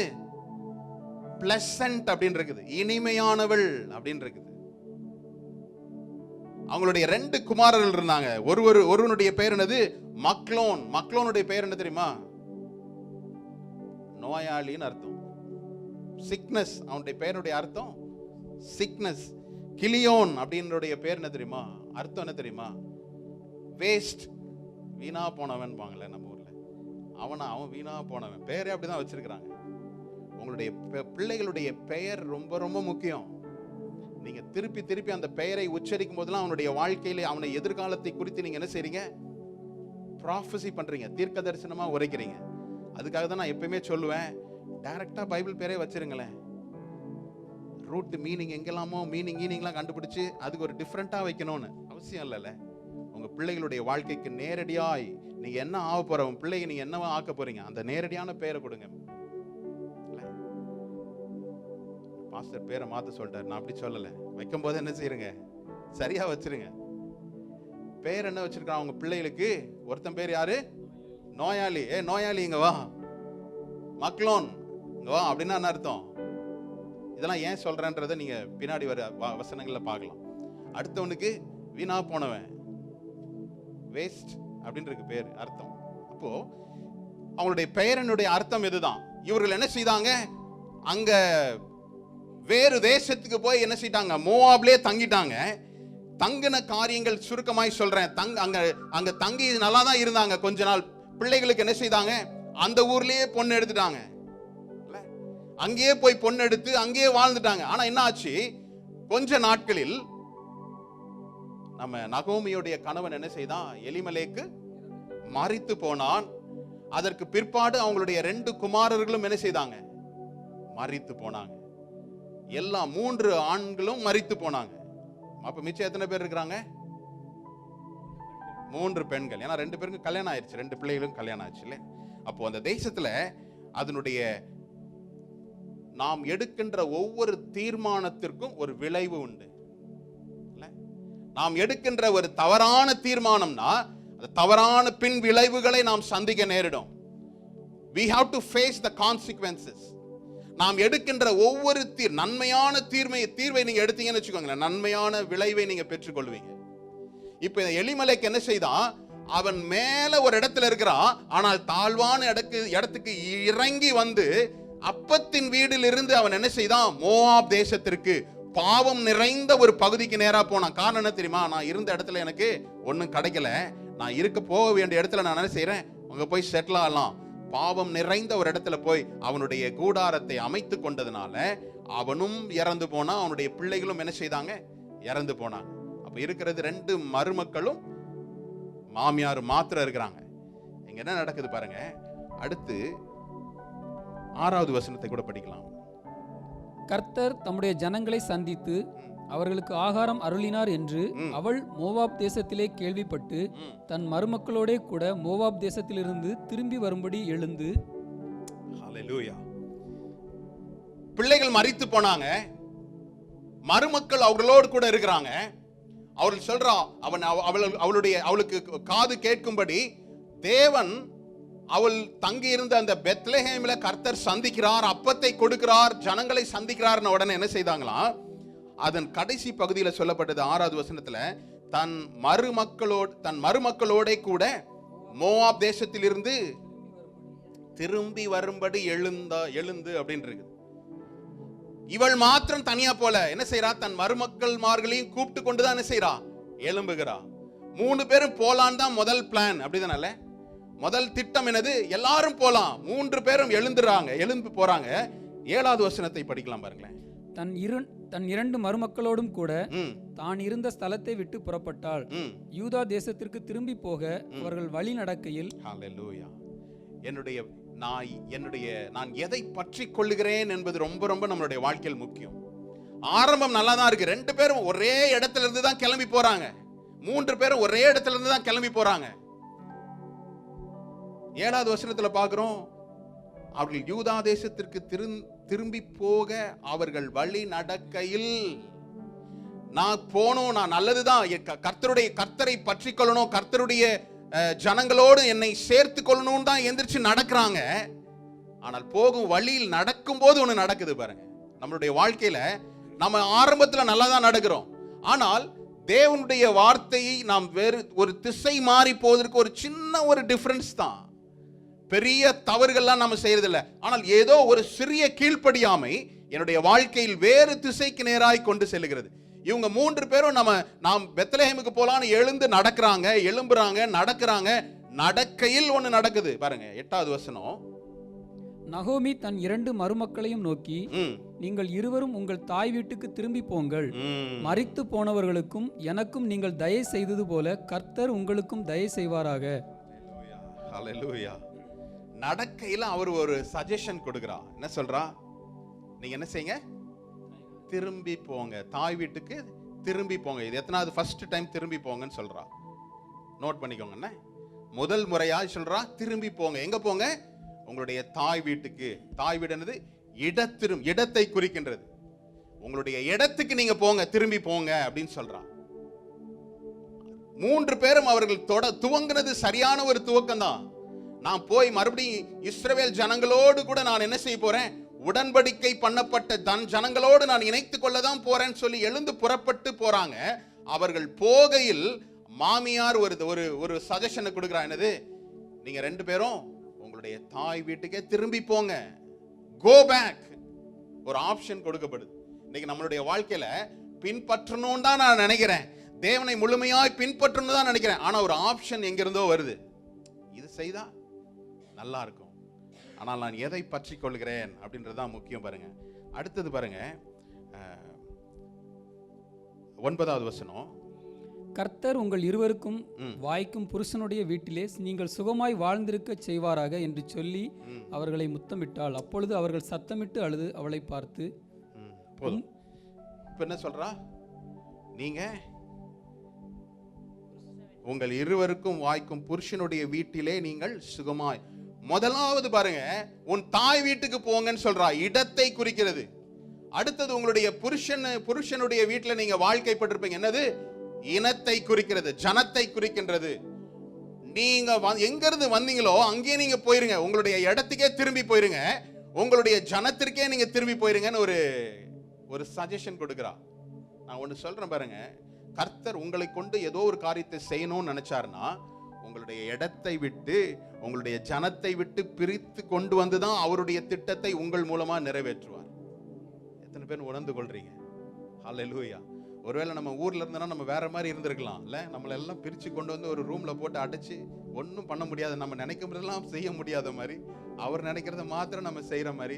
ஊர்ல இருந்தா நம்ம ரட்சிக்கப்பட்டிருப்போம் நினைக்கிறீங்க? இல்லவே இல்லை, நம்ம இஷ்டத்துக்கு போடி இருப்போம். அவர் நம்மளை கொண்டு வந்து ஒரு 10x10 ரூம்ல கொண்டு வந்து முதல்ல வைக்கிறாரு. என்னடா இது வாழ்க்கை எப்படி இருக்குன்னு நினைக்கிறோம். நம்ம வாழ்க்கையை மாற்றுறாரு கொஞ்சம் கொஞ்சமா. ஹல்லேலூயா. எதுக்கு தெரியுமா? கர்த்தர் உங்களை தெரிஞ்சு கொண்டிருக்கிறார். ஹல்லேலூயா. எவ்வளவு அதிகமாய் நான் அவரை பற்றி கொள்றேனோ என்னை உயரத்திற்கு அவர் கொண்டு செல்றாரு, என்னை உருவாக்கி என்னை உயரத்துக்கு கொண்டு செல்றாரு. ஹல்லேலூயா. இங்க பாக்குறோம், ஃபர்ஸ்ட் அவர் சொல்ற காரியம் என்ன தெரியுமா? நீங்க உங்களுடைய தாய் வீட்டுக்கே போங்க, உங்களுடைய இடத்துக்கே நீங்க போயிருங்கன்றார். சந்தோஷமா தான் இருக்கும். ஆமா, நம்ம தெரியாத ஒரு இடத்துக்கு போறதுக்கு தெரிஞ்ச இடமே பரவாயில்லையே. அடுத்தது சொல்றா, நீ உன்னுடைய புருஷன் வாழ்க்கைப்படக்கூடிய புருஷனுடைய உங்களுடைய ஜனத்திலே நீ போயிரு. இதுவும் நல்லா தானே இருக்குது. ஹல்லேலூயா. எல்லா சஜஷனும் காட்லி சஜஷன் கிடையாது. எல்லா ஆலோசனையும் தேவ ஆலோசனையா உங்களுக்கு இருக்கணும்னு அவசியம் கிடையாது. உங்களுக்கு இருக்கிற இந்த வார்த்தையின் அடிப்படையில் தான் இது கர்த்தருடையதா இல்ல வேறு சஜஷனா நீங்க என்ன செய்ய முடியும், தீர்மானிக்க முடியும். நல்லா யோசிச்சு பாருங்க. ஆதியாகமம் 12ஆம் அதிகாரத்தில் முதல் வசனம் சொல்லப்படுகிறது. ஆபிரகாமை கர்த்தர் அழைக்கும் போது என்ன சொல்றாரு? நீ உன் தேசத்தையும் உன் ஜனத்தையும் உன் தகப்பனுடைய இனத்தையும் விட்டு நீ என்ன செய்ய, என்னை நான் காண்பிக்கின்ற தேசத்துக்கு போ அப்படின்னு சொல்றாரு. ஏன் பிரிக்கிறாரு? கர்த்தருடைய வேலை பிரிக்கிறதா? என்ன பாஸ்டர், அவர் எல்லாரையும் இணைப்பாருன்னு சொல்லி நான் கேள்விப்பட்டிருக்கேன். ஏன் தெரியுமா? ஆபிரகாமுடைய தகப்பன் விக்கிரகங்களை சேவிக்கிறவனா இருந்தான். விக்கிரகங்களை விற்று விக்கிரகங்களை ஆராதனை செய்கின்ற ஒரு புறஜாதி ஜனமாயிருந்தான். ஆகவே அவனை பிரித்தெடுத்து கொண்டு வந்துதான் என்ன செய்யறாரு? அவன் இடத்தையும் அவன் இனத்தையும் பிரித்து கொண்டு வந்து தேவன் செய்ய வேண்டிய காரியத்தை ஆபிரகாம் மூலமாய் செய்தார் என்று நாம் வேதத்தில் படிக்கிறோம். அதே போலதான் இங்கேயும் நடக்குது பாருங்க. ஆனா நம்ம அதை உணர்ந்து கொள்றதில்ல. இது இந்த 2 மருமக்களுக்கு மாத்திரம் அல்ல. 2 மருமக்கள்மார்களுடைய பேர் என்னது? ஒருவர் பேர் என்னது?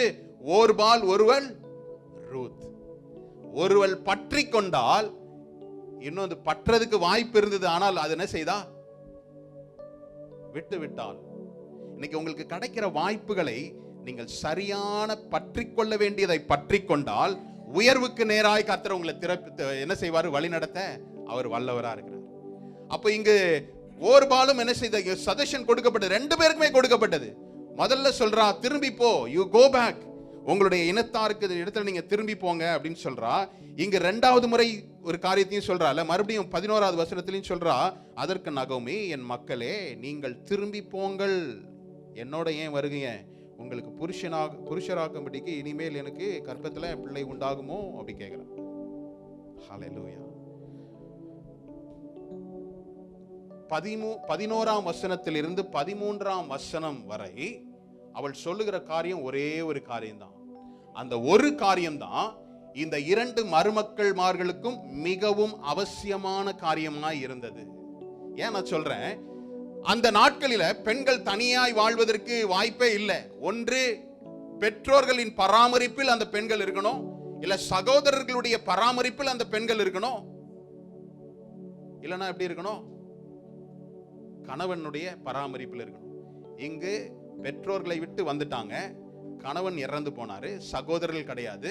அப்ப ஏதாவது ஒரு வழினா என்னது, ஆண்களுடைய பராமரிப்புல தான் இருக்கணும், பெண்கள் தனிமையா இருக்க முடியாது. இப்படிப்பட்ட சூழ்நிலையில் தான் அவர் சொல்றா, உன்னுடைய தாய் வீட்டுக்கே நீங்க போயிருங்க, நீங்க வேறு மனம் முடிச்சு நீங்க சந்தோஷமா இருங்க அப்படின்னு சொல்லும் போது கேட்கறதுக்கு கரெக்டா தானே இருக்கும்ல. சில ஆலோசனைகள் அப்படியே கர்த்தரிடத்திலிருந்து வருகிறது போலதான் இருக்கிறோம். ஆனா நம்ம காலை வச்சனா எப்படி இருக்கும், அது புதக்குழியா இருக்கும். அந்த இடத்த விட்டு நம்ம மீளவே முடியாது. அதுல இருந்து வெளியில வர்றதுக்கே வாய்ப்புகள் இல்லை. அப்போ இவ என்ன சொல்றா, 2 பேரையும் பார்த்து தான் சொல்றா, திரும்பி போங்கள் திரும்பி போங்கள். இந்த 2வது முறை சொல்றா பாருங்களேன். அப்புறம் 12ஆம் வசனத்தை படிப்போம். என் மக்களே, திரும்பி போங்கள், நான் வயது சென்றவள், ஒரு புருஷனுடன் வாழத்தக்கவள் அல்ல. அப்படிப்பட்ட நம்பிக்கை எனக்கு உண்டாயிருந்து நான் இன்று இரவில் ஒரு புருஷனுக்கு வாழ்க்கைப்பட்டு பிள்ளைகளை பெற்றாலும் அவர்கள் பெரியவர்களாக மட்டும் புருஷருக்கு வாழ்க்கைப்படாதபடிக்கு நீங்கள் பொறுத்திருப்பீர்களோ? அது கூடாது. என் மக்களே, கர்த்தருடைய கை எனக்கு விரோதமாய் இருக்கிறதினால் உங்கள் நிமித்தம் எனக்கு மிகுந்த விசனம் இருக்கிறது என்றாள். 11ஆம் வசனம் முதல் 13ஆம் வசனம் வரை ஒரே ஒரு காரியம்தான். நான் வயதானதுனா இருக்கிறதுனால நான் மறுபடியும் பிள்ளை பெற்று என்னுடைய பிள்ளைகளை உங்களுக்கு திருமணம் முடிக்கும் வரை, அவர்கள் வளரும் வரை நீங்க காத்திருப்பது கூடாத காரியம். எனக்கு அது முடியாது. கர்த்தருடைய கை எனக்கு விரோதமா இருக்குது. ஆகவே நீங்க என்னை விட்டு என்ன செய்யுங்க, திரும்பி போங்க அப்படின்னு சொல்றா. எத்தனாவது முறை சொல்றா? 3வது முறையாய் சொல்றா, திரும்பி போங்க. அப்பொழுது ஒரு பெண்மணிக்கு ஒரு ஸ்பார்க் வருது இல்ல? ஆமா, இவ சொல்றது சரிதான். நமக்கு ஒரு ஆண் துணை இல்லாம நம்ம இந்த உலகத்துல வாழ முடியாது. இவ சொல்றது கரெக்ட் தானே? 11ஆம் வசனம் முதல் நம்மளுடைய வாழ்க்கையில சில ஆலோசனைகள், சில காரியங்கள், கர்த்தரை பற்றி கொள்ள முடியாதபடி சில வார்த்தைகள் நமக்கு வரலாம். ஆனால் இந்த வார்த்தை என்னுடைய வாழ்க்கையில நான் ஏதோ ஒரு எதிர்பார்ப்போடு கூட இருந்தனா அந்த வார்த்தை சரியா தான் இருக்கும். இவளுடைய வாழ்க்கையிலும் கூட நல்ல விஷயம் தானே சொல்றா அப்படின்னு அவன் நினைத்ததுனால அதுக்கு அடுத்த வசனத்தை 14ஆம் வசனத்தை படிக்கலாம். அப்பொழுது அவர்கள் சத்தமிட்டு அதிகமாய் அழுதார்கள். ஓர்பாள் தன் மாமியை முத்தமிட்டு போனாள், ரூத்தோ அவளை விடாமல் பற்றி கொண்டாள். 2 பேருக்கு சொன்ன வார்த்தை தான். 2 பேரும் அதே வார்த்தையை கேட்டாங்க, 2 பேரும் அழுதாங்க.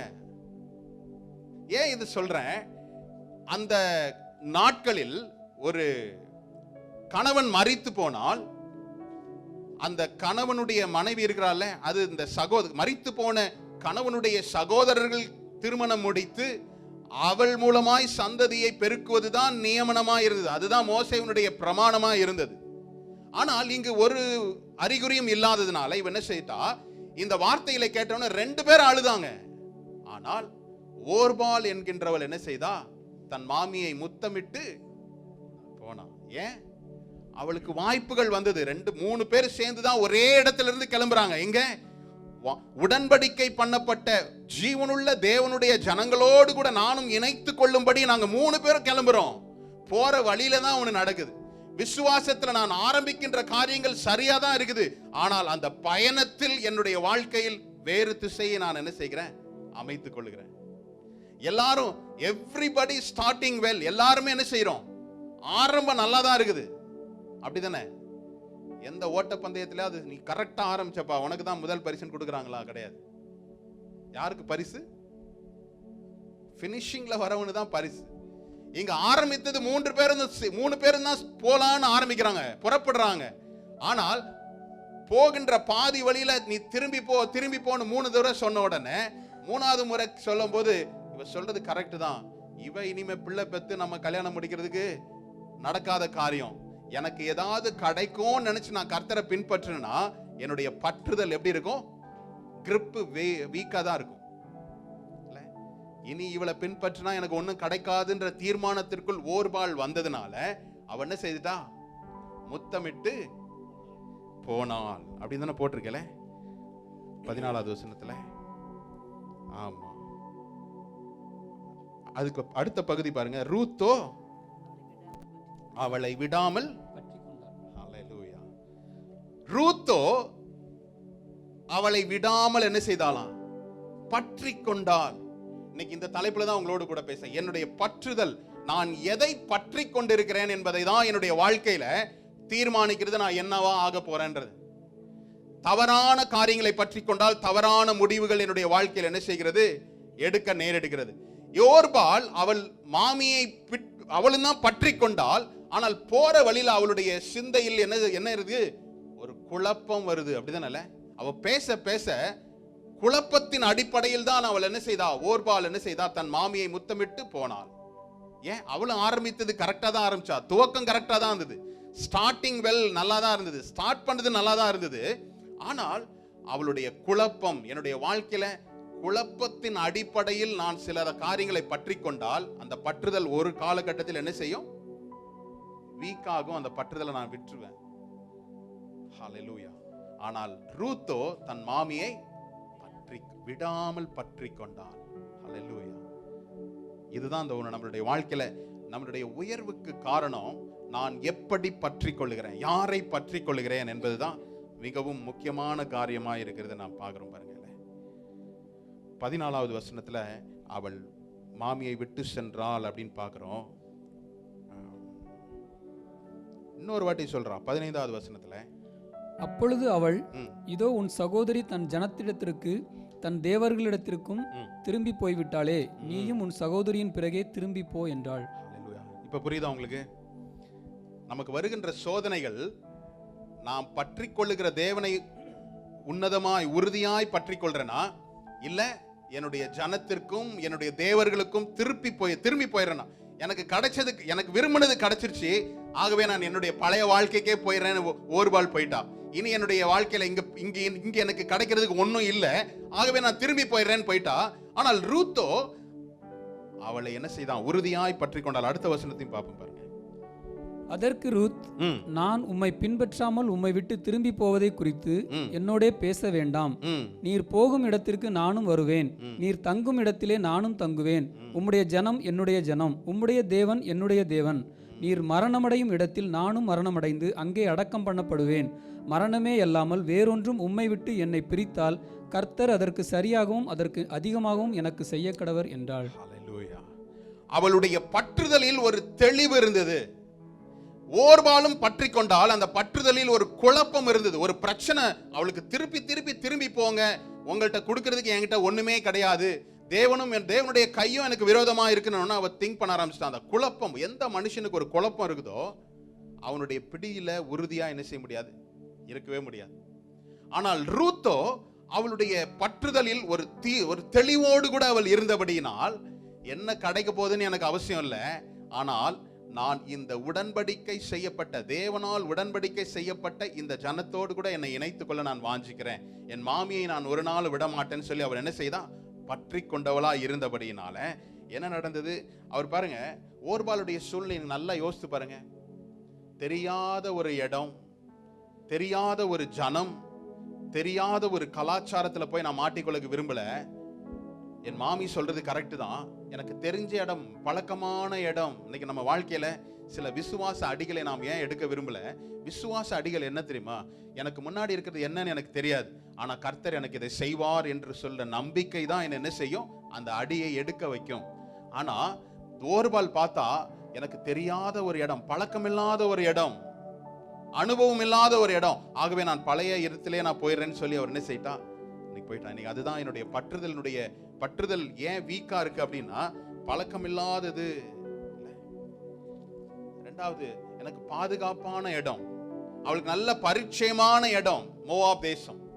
அவளுடைய தாய் வீடு அவளுக்கு பரிச்சயமான இடம், பழக்கமான இடம், பாதுகாப்பான இடம். இன்னைக்கு நம்ம அநேக நேரம் நம்ம யோசிக்கிறோம், எப்பெல்லாம் நம்ம ஒரு கம்ஃபர்ட் ஜோன்ல இருக்குமோ நம்ம எதையுமே என்ன செய்ய மாட்டோம், எதையுமே என்ன பண்ண மாட்டோம், ஒண்ணுமே செய்ய மாட்டோம்.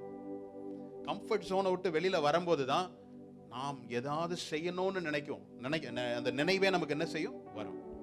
அதே போல இவள் ரூத் என்ன செய்தா? தன் தேவனை, தன்னுடைய மாமியை பற்றி கொண்டவளா இருக்கிறா. அதுக்கப்புறம் என்ன நடக்குது பாருங்க.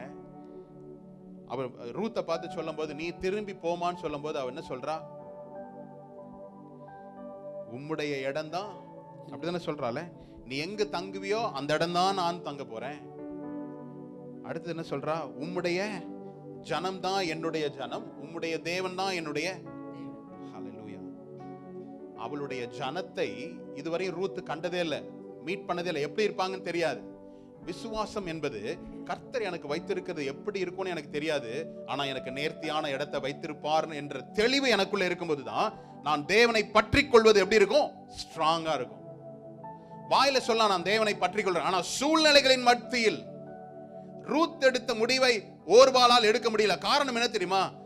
என் மாமி சொல்றது கரெக்ட் தான், அவளு இனிமேல் அவள் பிள்ளை பிறந்து நான் கல்யாணம் முடிப்பது முடியாத காரியம். இந்த ரிஸ்க் நான் எடுக்கல. எனக்கு தெரிந்த இடத்திலேயே, எனக்கு தெரிந்த ஜனங்களுக்குள்ளேயே, எனக்கு தெரிந்த தேவர்களையே நான் என்ன செய்யறேன்? பின்பற்ற தொடங்குறேன். அது எனக்கு ஈஸியா இருக்கும். கிறிஸ்தவ வாழ்க்கை ஈஸி வே கிடையவே கிடையாது. ஹல்லேலூயா. கேட்டுக்கு போற வழி எப்படி இருக்குமா? விசாலமா இருக்கும், நிறைய பேர் போவாங்க, அப்படி போலாம். ஆனால் நேர்வழி, குறுகலான வழிதான் என்னது? ஜீவனுக்கு ஏதுவான வழியா இருக்கு.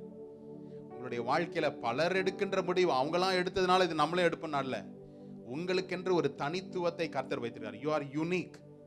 கர்த்தர் பார்வையில நீங்க ஒரு யூனிக்கா இருக்கிறீங்க. நீங்க மற்ற மனிதர்கள் போல சாதாரண, நானும் சாதாரண மனுஷன் அல்ல. கர்த்தர் உங்களை பார்க்கிற விதமே வேற. நாம் அவரை பற்றி கொள்வதில் உறுதியாயிருப்போம் என்றால் அவர் நினைத்த காரியங்களை நம்மளுடைய வாழ்க்கையில் என்ன செய்ய முடியும்? நிறைவேற்ற முடியும். அவர் நம்மை கொண்டுதான் அவர் செய்ய அவர் போதுமானவரா இருக்கிறார். அப்ப ரூத்துடைய தீர்மானத்தை அவர் என்ன செய்தா? அவள் பிடித்து கொண்டதுல உறுதியா இருந்தார். பவுலும் அப்படிதான் சொல்றான்ல, நான் எதனால் பிடிக்கப்பட்டனோ அதை பிடித்துக் கொள்ளும்படி ஆவலாய் தொடர்கிறேன் என்று சொல்றான். எதற்காக அவள் பிடிக்கப்பட்டாள், எதற்காக அந்த குடும்பத்தில் அவள் சேர்க்கப்பட்டாலோ அதை அறிந்தபடியினால் அவள் தன்னுடைய மாமியை பற்றி கொண்டாள் என்று சொல்லி நம்ம பார்க்கிறோம். ஹல்லேலூயா. பாருங்க, அவளை யாரும் என்ன செய்யல, அழைக்கவே இல்ல. ரூத்துக்கு ஸ்பெஷல் இன்விடேஷன் கொடுத்தாளா? நீ மட்டும் என் கூட வான்னு இல்ல. ரெண்டு பேருக்கும் ஒரே பதில் தான், ஒரே ஆலோசனை தான் கொடுக்கப்பட்டது. ஆனா ஒருவள் நிராகரித்தால், ஒருவள் பற்றி கொண்டாள். இன்னைக்கு உங்களுடைய வாழ்க்கையில கர்த்தர் சில வார்த்தைகளை கொடுக்கிறார். இந்த உலகம் சில ஆலோசனை கொடுக்கிறது. எதை பற்றி கொள்ளுகிறீர்கள், எதை நிராகரிக்கிறீர்கள்? உலகம் என்ன சொல்லும்? Majority wins. நிறைய பேர் இதுதான் சொல்றாங்க, அதனால இதையே நம்மளும் செய்வோம். அப்படி அல்ல.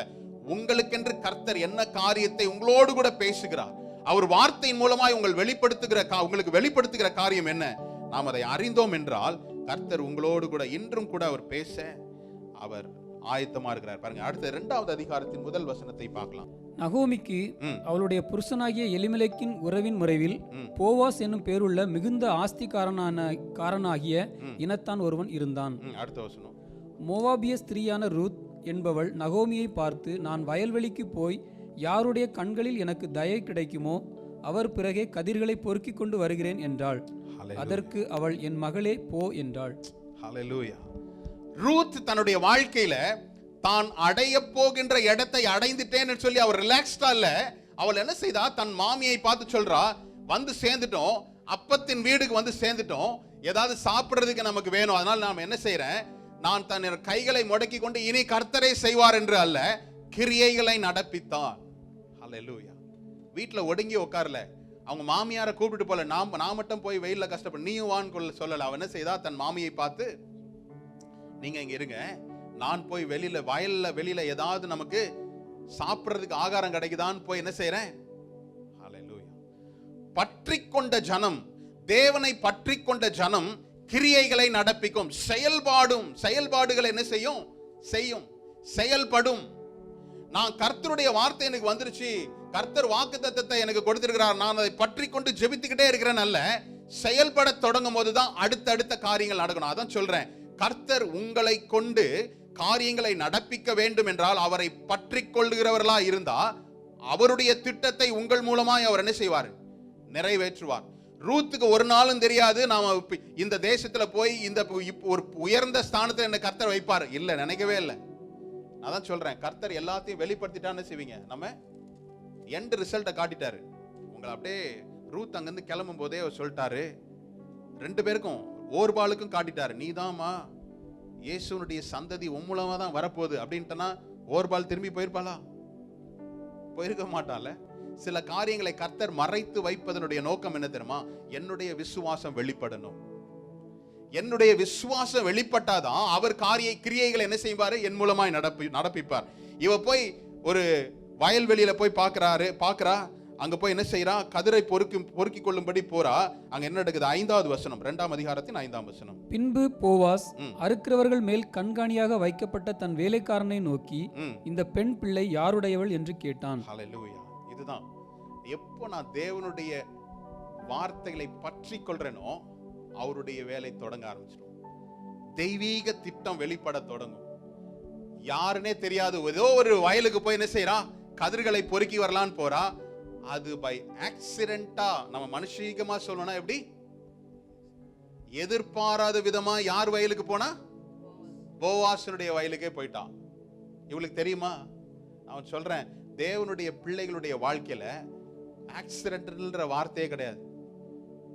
எதிர்பார்க்காம இது நடந்ததுன்னு இல்லை. கர்த்தர் உங்களை குறித்து ஒரு எதிர்பார்ப்போடு கூட தான். கர்த்தர் உங்களை கொண்டு என்ன செய்யணும்னு ஒரு பெரிய பிளானை வச்சுட்டாரு. அது நமக்கு தெரியாது. ஆக்சிடென்டெல்லாம் ஒருத்தரை பார்த்தேன், எனக்கு இந்த காரியம் நடந்தது, ஆக்சிடென்டெல்லாம் நான் இந்த சர்ச்சுக்கு வந்தேன், அப்படிலாம் கிடையாது. கர்த்தர் ஒரு நோக்கத்தோட தான் உங்களை என்ன செய்யறாரு? செயல்படுகிறார். இவ வீட்டிலேயே உட்கார்ந்து இருந்தா போவாஸுடைய இன்ட்ரோடக்ஷன் கிடைச்சிருக்காது. இவ என்ன செய்யறா? அப்பத்தின் வீட்டுக்கு வந்துட்டேன், ஆனால் அந்த அப்பத்தை நான் உண்ணணும்னா என்னுடைய கிரியைகளை நான் செய்யணும். இன்னைக்கு அநேக வார்த்தைகளை நாம் அறிந்திருக்கிறோம், வாக்குத்தத்தங்களை அறிந்திருக்கிறோம், ஆனால் என்னுடைய செயல்பாடு இல்லாம கர்த்தர் ஒரு காரியத்தையும் என்ன செய்ய முடியாது? கொண்டு வர முடியாது. அப்ப இந்த ரூத் என்ன செய்தா? போய் அவளுடைய போவாசுடைய வயலுக்கு போகும்போது போவாசுடைய கண்கள் அவளை பார்க்குது. எப்பா, நிறைய பேர் வேலை செஞ்சுட்டு இருக்கிறாங்க, புதுசா ஒரு பொண்ணு வந்திருக்கிறது, யாரு அப்படின்னு சொல்லி கேட்கிறா. அவனுக்கு என்ன செய்யப்படுகிறது? யாருன்னு சொல்லப்படுகிறது. அப்புறம் 8வது வசனத்தை படிக்கலாம். அப்பொழுது போவாஸ் ரூத்தை பார்த்து, மகளே கேள், பொறுக்கிக் கொள்ள வேறே வயலில் போகாமலும் இவ்விடத்தை விட்டு போகாமலும் இங்கே என் ஊழியக்கார பெண்களோட கூடவே இரு. அடுத்தது, அவர்கள் அறுப்பறுக்கும் வயலை நீ பார்த்து அவர்கள் பிறகே போ. ஒருவரும் உன்னை தொடாதபடிக்கு வேலைக்காரருக்கு கட்டளையிட்டு இருக்கிறேன். உனக்கு தாகம் எடுத்தால் தண்ணீர் குடங்களண்டைக்கு போய் வேலைக்காரர் மொண்டு கொண்டு வருகிறதிலே குடிக்கலாம் என்றான். ஹல்லேலூயா. முதலாவது தயை கிடைக்குது அவளுக்கு. அவன் நினைச்சு பார்க்கல. ஆனா போவாஸ் என்ன சொல்றான்? நீ என்னுடைய வயலில் வேலை பார்க்கின்ற பெண்களோடே கூட இரு. என்ன அர்த்தம்? பாதுகாப்பு. எந்த மனுஷங்க ஆண்களோடு அல்ல, நீ இந்த வயலில் வேலை பார்க்கிற பெண்களோடு கூட இரு. இன்ஸ்ட்ரக்ஷன் கொடுக்கிறான், பாதுகாப்பை கொடுக்கிறான். 2வது என்ன கொடுக்கிறான்? ப்ரொவிஷன் கொடுக்கிறான். உனக்கு தாகம் எடுத்ததுன்னா இங்க வச்சிருக்கிற குடத்துல இருக்கிற தண்ணீரை நீ மொண்டு என்ன செய்யலாம்? குடிச்சுக்கலாம். வேற எங்கேயும் போவாத, உனக்கு இந்த இடம் பாதுகாப்பு இல்ல.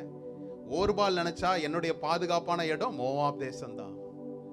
ஆனா இவளுக்கு ஒண்ணுமே தெரியாது. ஆனால் இவள் பற்றி கொண்டதில் உறுதியாய் இருந்தபடியினால அவளுக்கு வந்து எந்த இடம் எந்த ஜனம் ஒன்னும் தெரியாது. ஆனா வந்த இடத்துல கர்த்தர் என்ன செய்தாரு?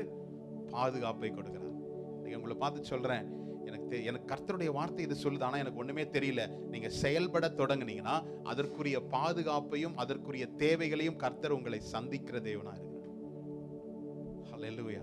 ரூத் இதை பத்தி ஒண்ணுமே தெரியாது அவளுக்கு. ஆனா அவளுக்கு அந்த இடத்துல ஒரு பாதுகாப்பு கிடைச்சது. முதலாவது தயை, நல்லா ஞாபகம் வச்சுக்கோங்களேன். நீ குடிக்கலாம் என்று சொல்லி சொல்றா. அதுக்கு 10வது வசனம் பாருங்களா. அவ கேக்குறா, எப்பவா நம்ம எதிர்பார்க்கவே இல்லையே, இந்த நன்மை எனக்கு கிடைக்கும் நான் எதிர்பார்க்கவே இல்லையே, ஏன் எனக்கு இந்த தயன்னு கேட்கிற? அடுத்த வசனத்துல 10வது வசனத்துல, அப்பொழுது அவள் தரையிலே முகங்குப்புற விழுந்து வணங்கி, நான் அந்நிய தேசத்தாளாய் இருக்க நீர் என்னை விசாரிக்கும்படி எனக்கு எதினாலே உம்முடைய கண்களில் தயை கிடைத்தது என்றாள். அதுக்கு அடுத்தது 11வது வசனம். அதற்கு போவாஸ் பிரதியுத்தரமாக, உன் புருஷன் மரணமடைந்த பின்பு நீ உன் மாமியாருக்காக செய்ததும், நீ உன் தகப்பனையும் உன் தாயையும் உன் ஜென்ம தேசத்தையும் விட்டு முன்னே நீ அறியாத ஜனங்களிடத்தில் வந்ததும் எல்லாம் எனக்கு விவரமாய் தெரிவிக்கப்பட்டது. ஹல்லேலூயா. யாரு சொல்லிருப்பா? அவ அன்னைக்கு தான் வந்தாளா? என்ன பொறுத்தவரையும் பார்த்தனா மேபி ஒரு நாள் 2 நாள் இல்ல, அதுக்கு மேல பசிக்கும்ல, அதனாலதான் அவன் சொல்லியிருப்பான், நான் போய் ஏதாவது கிடைக்குமா, டீ கடையில் ஏதாவது கிடைக்குமா, நம்ம என்ன சொல்லியிருப்போம்ல, ஏதாவது ஆர்டர் போட்டு உட்காரலாம். அவ அது சொல்லல. என்ன செய்தா? ஒரு நாள் ஒருவேளை புது தேசத்துல உட்கார்ந்துருக்கலாம். 2வது நாள் தொடங்கிட்டான். நாம என்ன செய்யலாம்? போய் என்ன செய்யலாம்? ஏதாவது ஆகாரத்திற்கு ஏதாவது செய்யலாம், வழி செய்யலாம்னு யோசிக்கிறா. ரூத் கேட்கிறா, எதற்காக நீர் இந்த தயை எனக்கு பாராட்டுகிறீர் அப்படின்னு. உடனே அவ சொல்றா, நீ உன் மாமியாருக்கு செய்ததெல்லாம் நான் கேள்விப்பட்டேன். யாரு சொல்லியிருப்பா? அவன் சொல்றவன் நல்லா கவனமா கேளுங்க. நீங்க பற்றி கொள்ள வேண்டியதை உறுதியாய் பற்றி கொண்டால் உங்களை பற்றி உள்ள எல்லா டேட்டாஸையும் யாருக்கு தெரிவிக்கணுமோ அவர் கர்த்தர் என்ன செய்வாரு? தெரிவிச்சிருவார்.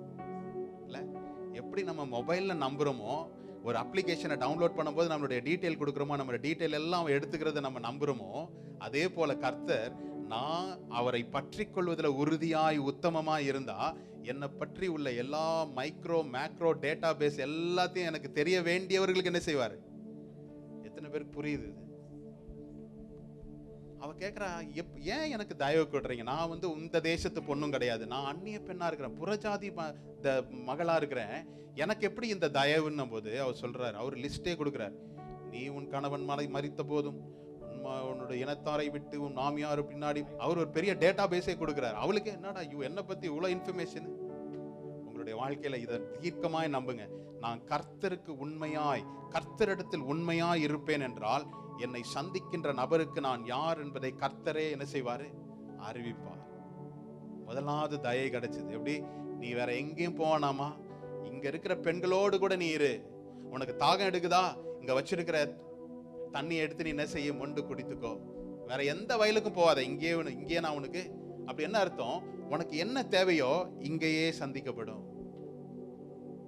இங்க கொஞ்சம் ஓவர் டைம், அங்க கொஞ்சம் ஓவர் டைம், இந்த வேற எங்கேயாவது அங்க எனக்கு கிடைக்குமா? ஓடணும். ஒரே இடத்துல நீ இருமா, நான் உன்னை என்ன செய்யறேன்?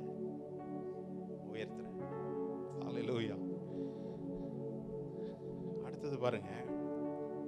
அடுத்தது அவர் சொல்றாரு, 12வது வசனம் தான் ரொம்ப முக்கியமான வசனம். உன் செய்கைக்கு தக்க பலனை கர்த்தர் உனக்கு கட்டளையிடுவாராக. இஸ்ரவேலின் தேவனாகிய கர்த்தருடைய செட்டைகளின் கீழ் அடைக்கலமாய் வந்த உனக்கு அவராலே நிறைவான பலன் கிடைப்பதாக என்றான். ஹல்லேலூயா. ஏதாவது கிடைக்குமான்னு நினைச்சு, எனக்கு சாப்பிட்றதுக்கு ஏதாவது கிடைக்குமான்னு நினைச்சு வந்தவளுக்கு அந்த வயலின் எஜமான் சொல்லுகின்ற காரியம் என்னது? எவ்வளோ ஒரு ஆசீர்வாதமான வார்த்தை பாருங்களேன். உன் செய்கைக்கு தக்க பலனை கர்த்தர் உனக்கு கட்டளையிடுவார். நான் இன்னைக்கு அதே வார்த்தையை உங்களுக்கு சொல்றேன். உங்களுடைய செய்கைக்கு தக்க பலனை கர்த்தர் உங்களுடைய வாழ்க்கையில் கட்டளையிடுவார். உங்க ஆமேன் கொஞ்சம் பலவீனமா தான் இருக்குது. ஏன்னா என் செய்கை எனக்குன்னு எப்படின்னு தெரியும், எப்படிப்பட்ட ஆளுன்னு எனக்கு தெரியும். என் செய்கைக்கு தக்க பலன் வந்தா ஒன்றும் நல்லா இருக்காது. அப்படியே நம்ம அநேக நேரம் தோற்று போறோம், அநேக நேரம் கர்த்தரை தோற்று போக செய்யும். கர்த்தர் என்னிடத்தில் உங்களிடத்தில் எதிர்பார்க்கின்ற காரியம் ரொம்ப பெரிய காரியம். என் மகள் எனக்காக இதை செய்வா, நான் இதை அவளுக்கு செய்யணும்னு வச்சிருக்கிறேன், ஆனால் அதை பெற்றுக்கொள்ள முடியாதபடி நாம் அநேக நேரம் என்ன செய்யறோம்? அவரை ஏமாற்றுகிறோம். He will disappoint God. ஆனால் இவள் என்ன செய்தா? பற்றி கொண்டவள் என்ன செய்தா? தன் மாமிக்காக, நீங்க வீட்டுல இருங்க, நான் போய் என்ன செய்யறேன்? வயலில் ஏதாவது கிடைக்குமான்னு சொல்லி நான் தேடி கண்டுபிடிச்சிட்டு வரேன்னு சொல்றா. அங்கு யாரை சந்திக்கணுமோ, நம்மளுடைய வாழ்க்கையில ஆக்சிடென்டலால நீங்க உங்களுடைய செய்கை உத்தமமா இருந்தா, நீங்க யாரை சந்திக்கணுமோ அவங்கள மாத்திரம் நீங்க சந்திக்கும்படி கர்த்தர் உங்களுக்கு என்ன செய்வார்? நீங்க ஓடி ஓடி அந்த ஆளை சந்திக்கணும்ல, அவர்கள் உங்களை சந்திக்க வருவாங்க. நீங்க வழக்கமா உங்களுடைய வேலை செய்றீங்க, அவர்கள் உங்களை பார்த்துட்டு என்ன செய்வாங்க? உன்னை பத்தி எனக்கு நல்லா தெரியும், நீ எதுவும் சொல்ல வேண்டாம், எனக்கு எல்லாம் என்ன செய்யப்பட்டது? அறிவிக்கப்பட்டது அப்படின்னு சொல்லிட்டு உன் செய்கைக்கு தக்க பலனை கர்த்தர், அவன் அப்ப கூட சொல்றான் பாருங்களேன், உன்னோட செய்கைக்கு தக்க பலனை நான் உனக்கு தருவேன்னு சொன்னா இல்ல, கர்த்தரே உனக்கு என்ன தருவாரு? கட்டளையிடுவா. அவராலே நிறைவான பலன் உனக்கு. ஹல்லேலூயா. ஒரு வாழ்க்கையை இழந்து போன ஒரு மகள், எதிர்காலம் என்ன என்பதை அறியாது இருக்கிற மகள். நல்லா யோசித்து பாருங்க. நம்முடைய வாழ்க்கையில குழப்பம் ஏன் தெரியுமா வருது? என்னுடைய எதிர்காலம் என்னவா இருக்கும்? என்னுடைய வாழ்க்கை எப்படி ஆகும்? என்னுடைய பிள்ளைகளுடைய வாழ்க்கை என்னையா? இந்த குழப்பம் தான் என்னுடைய பற்றுதலில் இருந்து பின்மாற செய்யும். கர்த்தர் தான் எனக்கு இந்த மனைவியை கொடுத்தார், கணவனை கொடுத்தார் நினைக்கிறீங்களா? பிரச்சனை வந்தாலும் நீங்க என்ன செய்யக்கூடாது? வேற மாற்று எண்ணத்துக்கே வரக்கூடாது. கர்த்தர் தான் ஜெபித்து இந்த பிள்ளைகளை எனக்கு கொடுத்தார் நினைக்கிறோமா? அந்த பிள்ளைகளை நம்ம என்ன செய்யக்கூடாது? ஏன் தான் என் வயிற்றுல வந்து பிறந்தீங்களோ அப்படின்னு நம்ம என்ன செய்யக்கூடாது? கேட்கக்கூடாது. சூழ்நிலைகள் எதிராய் அமைந்தாலும் நான் பற்றி கொள்ளுகிற நபரை நான் பற்றி கொண்டவளா இருந்தா எனக்கு நேர்த்தியான காரியத்தை கர்த்தர் எனக்கு செய்வார். அப்ப என்ன நடந்தது பாருங்க. இதுவரையும் சொல்லிட்டாரு. அடுத்தது 14வது வசனம். பின்னும் போவாஸ் சாப்பாட்டு வேளையில் அவளை பார்த்து, நீ இங்கே வந்து இந்த அப்பத்திலே புசித்து காடியிலே உன் துணிக்கையை தோய்த்துக்கொள் என்றான். அப்படியே அவள் அறுப்பறுக்கிறவர்கள் அருகே உட்கார்ந்தாள். அவளுக்கு வறுத்த கோதுமையை கொடுத்தான். அவள் சாப்பிட்டு திருப்தி அடைந்து மீந்ததை வைத்து கொண்டாள். ஹல்லேலூயா. பாருங்க, ஒரு டிஃபரெண்டான ஒரு மருமகளா இருக்கிறாங்க. கணவன் செய்யலாம், மனைவி செய்யலாம்ல. நம்ம ஒரு நல்ல ஒரு இடத்துல திடீர்னு ஒரு பார்ட்டிக்கு கூப்பிட்டுருக்காங்க, ஒரு நல்ல டிஷ்ஷா இருந்ததுன்னா சில பேர் என்ன பண்ணுவோம்?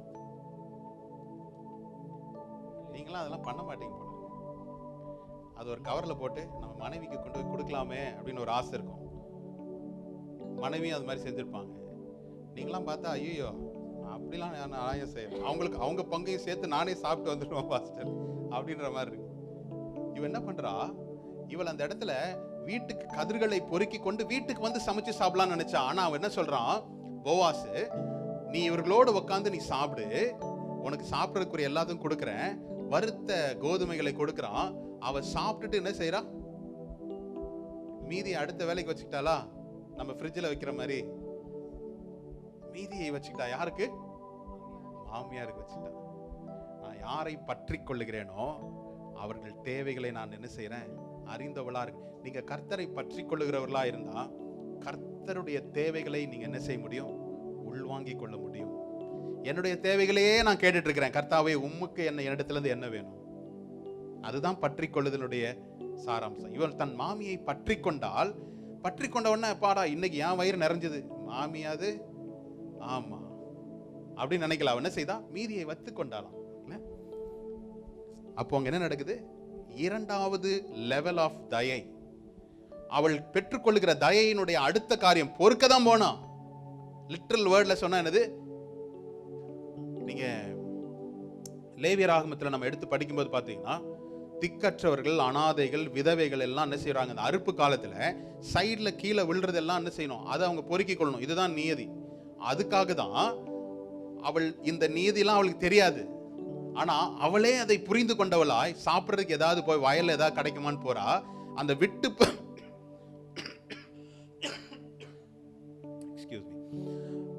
போனதுல நம்ம ஏதாவது எடுத்துக்கலான்னு தான் போறா.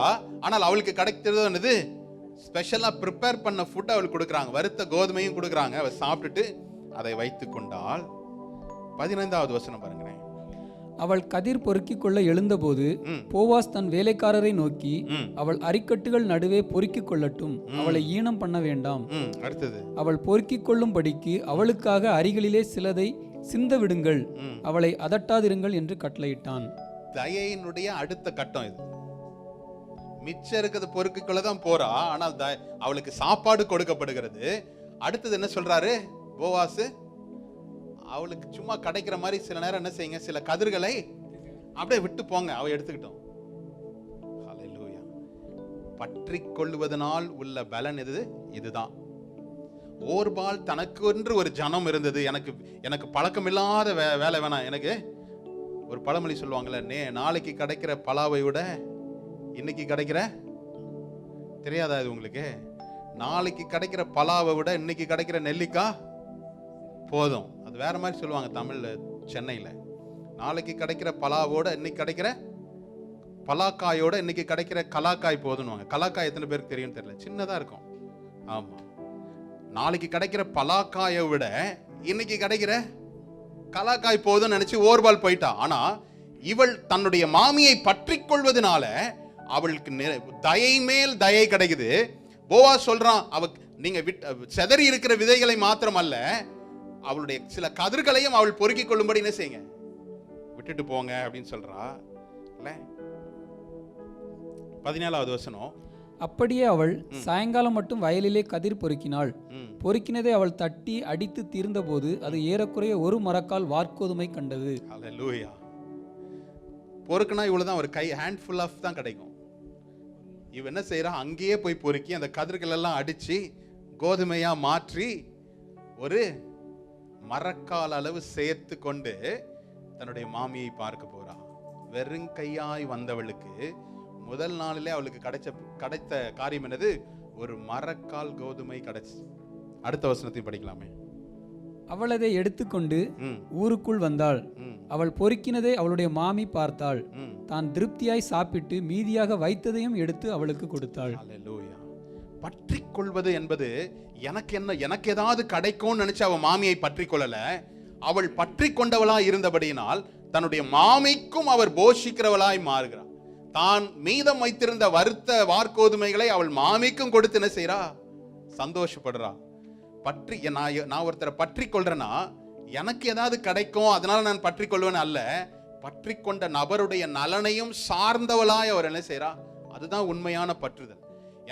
நான் ஒருத்தரை பற்றி கொள்றேன், இவர் எனக்கு பிடிச்சி, இவரோட பிடிச்சி வச்சுக்கிறேன். காரணம் என்ன தெரியுமா? இவர் மூலமா எனக்கு ஒரு ஆதாயம் கிடைக்கும்னு நினைச்சவங்க இவர் எனக்கு தேவையில்லைன்னு நினைச்சவன ஓர்பாலை போல என்ன செய்யலாம்? விட்டுட்டு போயிடலாம். ஆனா இவ என்ன செய்தா? அவளிடத்துல இருந்து எனக்கு எதுவும் கிடைக்காதுன்னு தெரியும். காரணம் என்ன? இனி அவளிடத்துல இருந்து பிள்ளை பெற்று அந்த பிள்ளையை நான் மனம் முடிப்பதற்கு வாய்ப்பே இல்லை. இருந்தாலும் நான் அவள் மீது கொண்டிருந்த ஒரு நேசத்தின் அடிப்படையில, அன்பின் அடிப்படையில அவளை பற்றி கொள்கிறேன். இன்னைக்கு உங்களை பார்த்து சொல்றேன், கர்த்தரிடத்தில் நீங்க இப்படிப்பட்ட பற்றுதலை நீங்க வைத்திருப்பீங்கன்னா, எனக்கு அவர் எது செய்தாதான் அவரை நேசிப்பேன் அல்ல, அவர் எதுவும் செய்யலனா கூட அவரை நான் பற்றி கொள்வேன் என்றால், உங்களுடைய தயை மனிதர்கள் வாயிலாய் வெளிப்படும். யாருன்னே தெரியாத ஒரு நபர் திடீர்னு உங்களுக்கு வந்து என்ன செய்வாங்க? தயை பாராட்டுவார்கள். ஹல்லேலூயா. அதற்கு பின்பாடு நம்ம நிறைய காரியங்களை நம்ம பேசலாம். அவள் அறுத்து தீரும் வரை. அடுத்தது பாருங்க 21வது வசனத்துல, பின்னும் மோவாபிய ஸ்திரியான ரூத் அவர் என்னை நோக்கி, என் அறுப்பெல்லாம் அறுத்து தீரும் மட்டும் நீ என் வேலைக்காரிகளோட கூடவே இரு என்று சொன்னார் என்றாள். ஹல்லேலூயா. ஒரு நாள் மாத்திரமல்ல, அவள் என்ன சொல்றாரு? இந்த அறுப்பு தீரும் வரை நீ என்னுடைய ஜனத்தோடு கூட இரு. அப்ப ஒவ்வொரு நாளும் என்னது? அவளுக்கு ஆசீர்வாதத்தை பொழிய செய்கிற ஒரு சூழ்நிலைக்குள் கடந்து செல்கிறான். அவள் மாமியை பற்றி கொள்ளும் போது அவளுடைய வாழ்க்கையில எங்க போறோம், எந்த மனுஷன், எந்த இடம், அந்த சூழ்நிலை என்ன, கலாச்சாரம் என்ன, ஒன்றும் தெரியல. ஆனால் அவள் விசுவாசித்த ஒரே ஒரு காரியம் என்ன தெரியுமா? என் மாமி ஆராதிக்கும் தேவன், என்னுடைய கணவன் ஆராதித்த தேவன், என்னுடைய மாமனார் ஆராதித்த தேவன் உண்மையுள்ளவர் என்பதை அவள் அறிந்தபடியினால், அந்த உடன்படிக்கை பண்ணப்பட்ட அந்த தேவ மனிதர்களோடு கூட என்னை நான் இணைத்து கொள்ளணும்ன்ற ஒரே காரியத்தினால் பற்றி கொண்டதனால், வேற எந்த எதிர்பார்ப்பும் அவள் இல்லை. அங்க எனக்கு எப்படி போய் என்னுடைய வாழ்வு எப்படி இருக்கும்னு அவன் நினைக்கல. அந்த வாழ்வை என்ன செய்தான்? அவள் தக்க வைத்துக் கொள்வதற்காக அவள் பற்றி கொள்வதில் உறுதியாய் இருந்தபடியினால் அவளுடைய வாழ்க்கை வேறு விதமாய் மாறியது. இதற்கு பிற்பாடு நடந்த சம்பவம் உங்க எல்லாருக்கும் தெரியும்ல. போவாஸ் என்ன செய்தான்? இறுதியாக ரூத்தை மணந்தான். போவாஸ் வயதானவன் தான். ஏன் வயதானவனா இருந்தான் அப்படின்னு நீங்க பாத்தீங்கன்னா, யோசுவா 2ஆம் அதிகாரத்தின் 2ஆம் வசனத்தை படிக்கலாம். யோசுவா 2:2. தேசத்தை வேவு பார்க்கும்படி இஸ்ரவேல் புத்திரரில் சில மனுஷர் இந்த ராத்திரியிலே இங்கே வந்தார்கள் என்று எரிகோவின் ராஜாவுக்கு சொல்லப்பட்டது. முதல் வசனத்துல சொல்லப்படுறது. யோசுவா முதல் வசனத்தையும் படிச்சிடலாமே. நூனின் குமாரனாகிய யோசுவா சீத்திமில் இருந்து வேவுக்காரராகிய 2 மனுஷரை ரகசியமாய் வேவு பார்க்கும்படி அனுப்பி, நீங்கள் போய் தேசத்தையும் எரிகோவையும் பார்த்து வாருங்கள் என்றான். அவர்கள் போய் ராகாப் என்னும் பெயர் கொண்ட வேசியின் வீட்டிற்குள் பிரவேசித்து அங்கே தங்கினார்கள். இது யாரு குறித்து சொல்லப்படுறதுன்னா, யோசுவா 2 வேவுக்காரர்களை எரிகோ பட்டணத்துக்கு நேரா அனுப்புறான். அனுப்பி என்ன சொல்றான்? இந்த பட்டணம் எப்படிப்பட்டதுன்னு பார்த்துட்டு வாங்கன்னு சொல்றான். எத்தனை பேர் அனுப்புறான்? இந்த 2 பேர்ல வேத ஆராய்ச்சியாளர்கள் சொல்றாங்க, ஒருவனுடைய பெயர் என்னது? சல்மோன் அப்படின்னு சொல்லப்படுகிறது. இந்த சல்மோன் இஸ்ரவேல் கோத்திரத்திலிருந்து இஸ்ரவேல் ஜனங்கள் விடுதலை பெற்று வரும்போது 20 வயதிற்குட்பட்ட ஒரு வாலிபனா இருந்திருக்கலாம் அப்படின்னு சொல்றாங்க. இவன் அந்த வேவுக்காரரை வேவு பார்ப்பதற்கு போகும்போது சந்தித்த நபர் பேர் என்னது? பெண்மணி பேர் என்னது? ராகாப் என்கின்ற வேசியின் வீட்டில தான் தங்குறாங்க. அந்த வீட்டில இருந்து தங்கி வந்ததுக்கு அப்புறமா காத்ததுனால அந்த ராகாப் சொல்றா, நான் உங்களுக்கு தஞ்சம் கொடுத்ததுனால நீங்க இஸ்ரவேல் ஜனங்கள் இந்த எரிகோ பட்டணத்தை பிடிக்கும் போது என்னையும் என்னுடைய குடும்பத்தை நீங்க பாதுகாக்கணும். இதுதான் அவங்களுக்குள்ள ஒரு டீலா இருந்தது, உடன்படிக்கையா இருந்துச்சு. எரிகோ பட்டணத்தை பிடிக்கும் போது யோசுவாவினிடத்தில் இந்த சல்மோன் சொல்றான், இந்த மாதிரி ஒரு பெண் எங்களை காப்பாத்தினா. அப்போ யோசுவா சொல்றான், அந்த குடும்பத்தை நீங்க என்ன செய்யணும்? தப்புவிக்கணும் அப்படின்னு சொல்லும் போது, அந்த பெண்ணை, அவள் ராகாப் வேசியா இருக்கிறாள், எரிகோ பட்டணத்தாரா இருக்கிறா, இருந்தாலும் அவளை என்ன செய்யறாங்க? இஸ்ரவேல் ஜனத்துக்குள் சேர்த்து கொள்ளுகிறார்கள். நல்லா கவனமா கேளுங்க. யூத ஜனங்கள் வேறு பிற ஜாதிகளை கல்யாணம் பண்ணக்கூடாது, மனம் முடிக்க கூடாதுன்ற ஒரு இதுல இருக்கிறாங்க. ஆனால் சல்மோன் அந்த பெண்ணை என்ன செய்யறான்? திருமணம் முடிக்கிறான். ராகாப் என்ற வேசியை திருமணம் முடிக்கிறான். அவர்களுக்கு பிறந்த குழந்தை தான் யாரு? போவாஸ். இது நிமித்தமாக அவனுக்கு பொண்ணு கொடுக்குதுக்காங்க இதெல்லாம் வேதத்தில் எழுதப்படலை, இதெல்லாம் சரித்திர ஆராய்ச்சியாளர்கள் எழுதப்பட்டதை நான் உங்களுக்கு சொல்றேன். இந்த வயதானது நிமித்தமாய் அவன் ஒரு பெரிய சம்பத்து, பெரிய பிரபுவா இருக்கிறான். ஆனால் சல்மோனுக்கு பிறந்ததுனால, இல்ல வேசியினுடைய பிள்ளை, இல்ல புறஜாதி மதத்திலிருந்து வந்ததுனால, அவளுக்கு பிறந்ததுனால அவன் திருமணம் முடிக்காம இருக்கிறான், வயோதிபனா இருக்கிறான். அவளை யார் சந்திக்கிறான்? கர்த்தருடைய கனெக்ஷன் பாருங்களேன். ஏன் என் வாழ்க்கையில இவ்வளோ டிலே ஆகுது? என்னுடைய வாழ்க்கையில ஏன் தாமதம் ஆகுது? எல்லா தாமதத்திற்கும் கர்த்தர் ஒரு திட்டத்தை வைத்திருக்கிறார். எத்தனை பேர் புரியுதுன்னு தெரியல. நம்மளுடைய வாழ்க்கையில ஏன் இவ்வளோ டிலேன்னு நம்ம நினைக்கிறோம். Delay is not for denial அப்படின்றது. தாமதம் என்னுடைய வாழ்க்கையில ஏதோ ஒரு நான் இழந்து போவதற்கு அல்ல, தாமதிப்பதற்கு ஒரு நோக்கம் உண்டாயிருக்கு. அந்த கால தாமதம் தான் போவாசையும் ரூத்தையும் இணைத்தது. போவாசுக்கும் ரூத்துக்கும் பிறந்த குழந்தை தான் யாரு? ஓபேத். ஓபேத்துக்கு பிறந்த குழந்தை தான் யாரு? ஜெஸ்ஸி. ஈசா. ஈசாவுக்கு பிறந்தவன் தாவீது. யோசித்து பாருங்க, தாவீது ராஜா எங்க இருந்து, அவருடைய குடும்ப பின்னணி எங்க இருந்து வருது பாருங்க. அதனால தான் நீங்க வேதத்தில் படிக்கும்போது இஸ்ரவேல் தாவீது தன்னுடைய பாதுகாப்புக்காக அநேக நேரங்கள் மோவாப் தேசத்துல போய் தஞ்சம் அடைந்தான். அநேக நேரங்கள் மோவாப் மக்களை காத்தான் என்று சொல்லி நம்ம வேதத்தில் படிக்கிறோம். அவனுடைய ஆன்செஸ்டர். கர்த்தருடைய திட்டம், அவர் ரூத்து ஒரு நாளும் நினைச்சதில்லை நான் அங்க போய் ஒரு போவாஸ் என்ற ஒரு பிரபுவை சந்திப்பேன், என்னுடைய வயிற்றிலிருந்து தான் இயேசு கிறிஸ்து பிறக்க போறாருன்றது அவளுக்கு தெரியாது. ஆனால் அவளுடைய பற்றுதல் சரியா இருந்ததுனால அவளுடைய பெயர் வேத புஸ்தகத்துல லினேஜ் ஆஃப் ஜீசஸ் கிரைஸ்ட்ன்றதுல அவளுடைய பெயரை அவள் எழுதி கொண்டாள். இன்னைக்கு உங்களை பார்த்து சொல்றேன், என்னுடைய பற்றுதல் எப்படி இருக்குது? இதெல்லாம் கிடைக்கிற மாதிரி இருக்குது, அதனால நான் இதை பற்றி கொள்றேன். அப்படி அல்ல. எது கிடைக்கலனாலும் தேவ திட்டம் என் மூலமாய் நிறைவேறும் வரை நான் இந்த பற்றுதலை விட்டு நான் பின்வாங்காமல், உதாசீனப்படுத்தாமல் நான் பின்பற்றுவேன் என்று சொல்லி நீங்க நினைச்சீங்கன்னா, கர்த்தர் உங்களை கொண்டுதான் பெரிய திட்டங்களை நிறைவேற்ற அவர் வல்லவரா இருக்கிறார். ஒரு விஷயம் நாம் எழுந்திருப்போமா? காரியங்களை கர்த்தாவே, எதை பின்பற்றுகிறேன், எதை வாஞ்சையாய் பற்றி கொள்கிறேன், எதை அதிகமாய் சிந்திக்கிறேன் என்னுடைய வாழ்க்கையில கர்த்தாவே, நான் பற்றி கொள்ளுதல ஒரு நாளும் நான் தளர்ந்து போகாதபடி, நான் எதை பற்றி கொள்ளுகிறேன் என்பதை நான் உறுதியாய் தெளிவாய் பற்றி கொள்ள கிருபையை தாரும். எந்தவித தவறான ஆலோசனைகளுக்கு நேராய் என்னுடைய சிந்தையை நான் செலுத்தாதபடி கர்த்தாவே, இந்த காலை வேளையில ராஜா எங்களோடு கூட நீர் பேசியதற்காய் ஸ்தோத்திரம். நீர் தரும் வாய்ப்புகளை நான் பற்றி கொள்ள எனக்கு கிருபையை தாரும். முதலாவது அது நீர்தான் எனக்கு தருகிறீர் என்ற தெளிவை எனக்கு தாரும். ஓர்பாலை போல எனக்கு ஒன்றும் கிடைக்காது, இனி பின்பற்றினா எனக்கு ஒரு லாபமும் இல்லை, என்னுடைய வாழ்க்கை என்ன, என்னுடைய எதிர்காலம் என்ன, என்னுடைய பிள்ளைகளுடைய எதிர்காலம் என்ன என்று சொல்லி அப்பா உலகத்திற்கு நேராக நான் திரும்பாதபடி, என்னுடைய எதிர்காலமே நீர்தான் என்பதை அறிந்தவளாய் நான் வாழ எனக்கு கிருபையை தாரும். ஒவ்வொரு வாரமும் செய்தியை கேட்கிறோம், அதை செயல்படுத்த எனக்கு பலனை தாரும். ரூத் தன்னுடைய புதிய தேசத்திற்கு வந்த பிற்பாடு தன்னுடைய கைகளை முடக்கி கொண்டு வீட்டிலே இல்லை, அவள் கிரியைகளை நடப்பித்தாள், தயையின் மேல் தயை பெற்றாள். இந்த காலை வேளையில கர்த்தாவே, புதிய தயைக்காக நான் ஜெபிக்கிறேன்.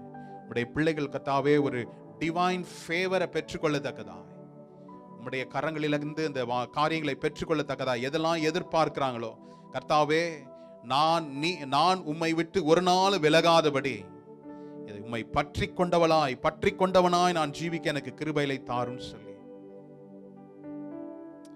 காலை வேளையில என்னோடு கூட நீர் பேசியதற்காய் நன்றி கர்த்தாவே. செயல்படுத்தக்கூடிய கிருபைகளையும் பலனையும் தாரும். எங்களை முற்றிலுமாய் நான் தாழ்த்துகிறேன் சுவாமி. உம்முடைய கரங்களில ஒப்பு கொடுத்து ஜெபிக்கிறேன் தாப்பனே. நீரே மகிமைப்படும்படியாய் ஜெபிக்கிறேன். வெறும் வார்த்தைகளினால் அல்ல, கிரியைகளினால் உம்மை பற்றி கொண்டதை வெளிப்படுத்த எனக்கு ஒரு வாய்ப்பை கொடுங்க, கிருபைகளை கொடுங்க. நீ தந்த ஒவ்வொரு நன்மைகளை நினைக்கிறேன் சுவாமி. ஒரு நாள் நன்மையை மாத்திரம் பெற்றுக்கொண்டு அது இல்லைன்னு தெரிஞ்சுச்சுன்னா உடனே நான் என்னுடைய பழைய வாழ்க்கைக்கு நான் திரும்புகிறவனாய் அல்ல, ஒரு புதிய மனுஷனாய் புதிய மனுஷியாய் என்னை மாற்றும். தாழ்த்தி உம்முடைய கரங்களில் ஒப்பு கொடுக்கிறோம். இந்த நாளில் ரூத்தின் சம்பவத்திலிருந்து நாங்கள் கற்றுக்கொண்ட பாடத்தை கத்தாவே எங்க வாழ்க்கையில நாங்கள் அபியாசிக்க, எங்களை குறித்து கத்தாவே நீர் தயை பாராட்டும்படி நிர்ணயித்து வைத்திருக்கிற நபர்களிடத்தில் நீரே பேசி அதை தெளிவுபடுத்துகிற தேவனாய் இருக்கிறேன். தாழ்த்தி உம்முடைய கரங்களில் ஒப்பு கொடுத்து ஜெபிக்கிறோம். இயேசு கிறிஸ்துவின் இன்ப நாமத்தில் தகப்பனே, ஆமென், ஆமென், ஆமென்.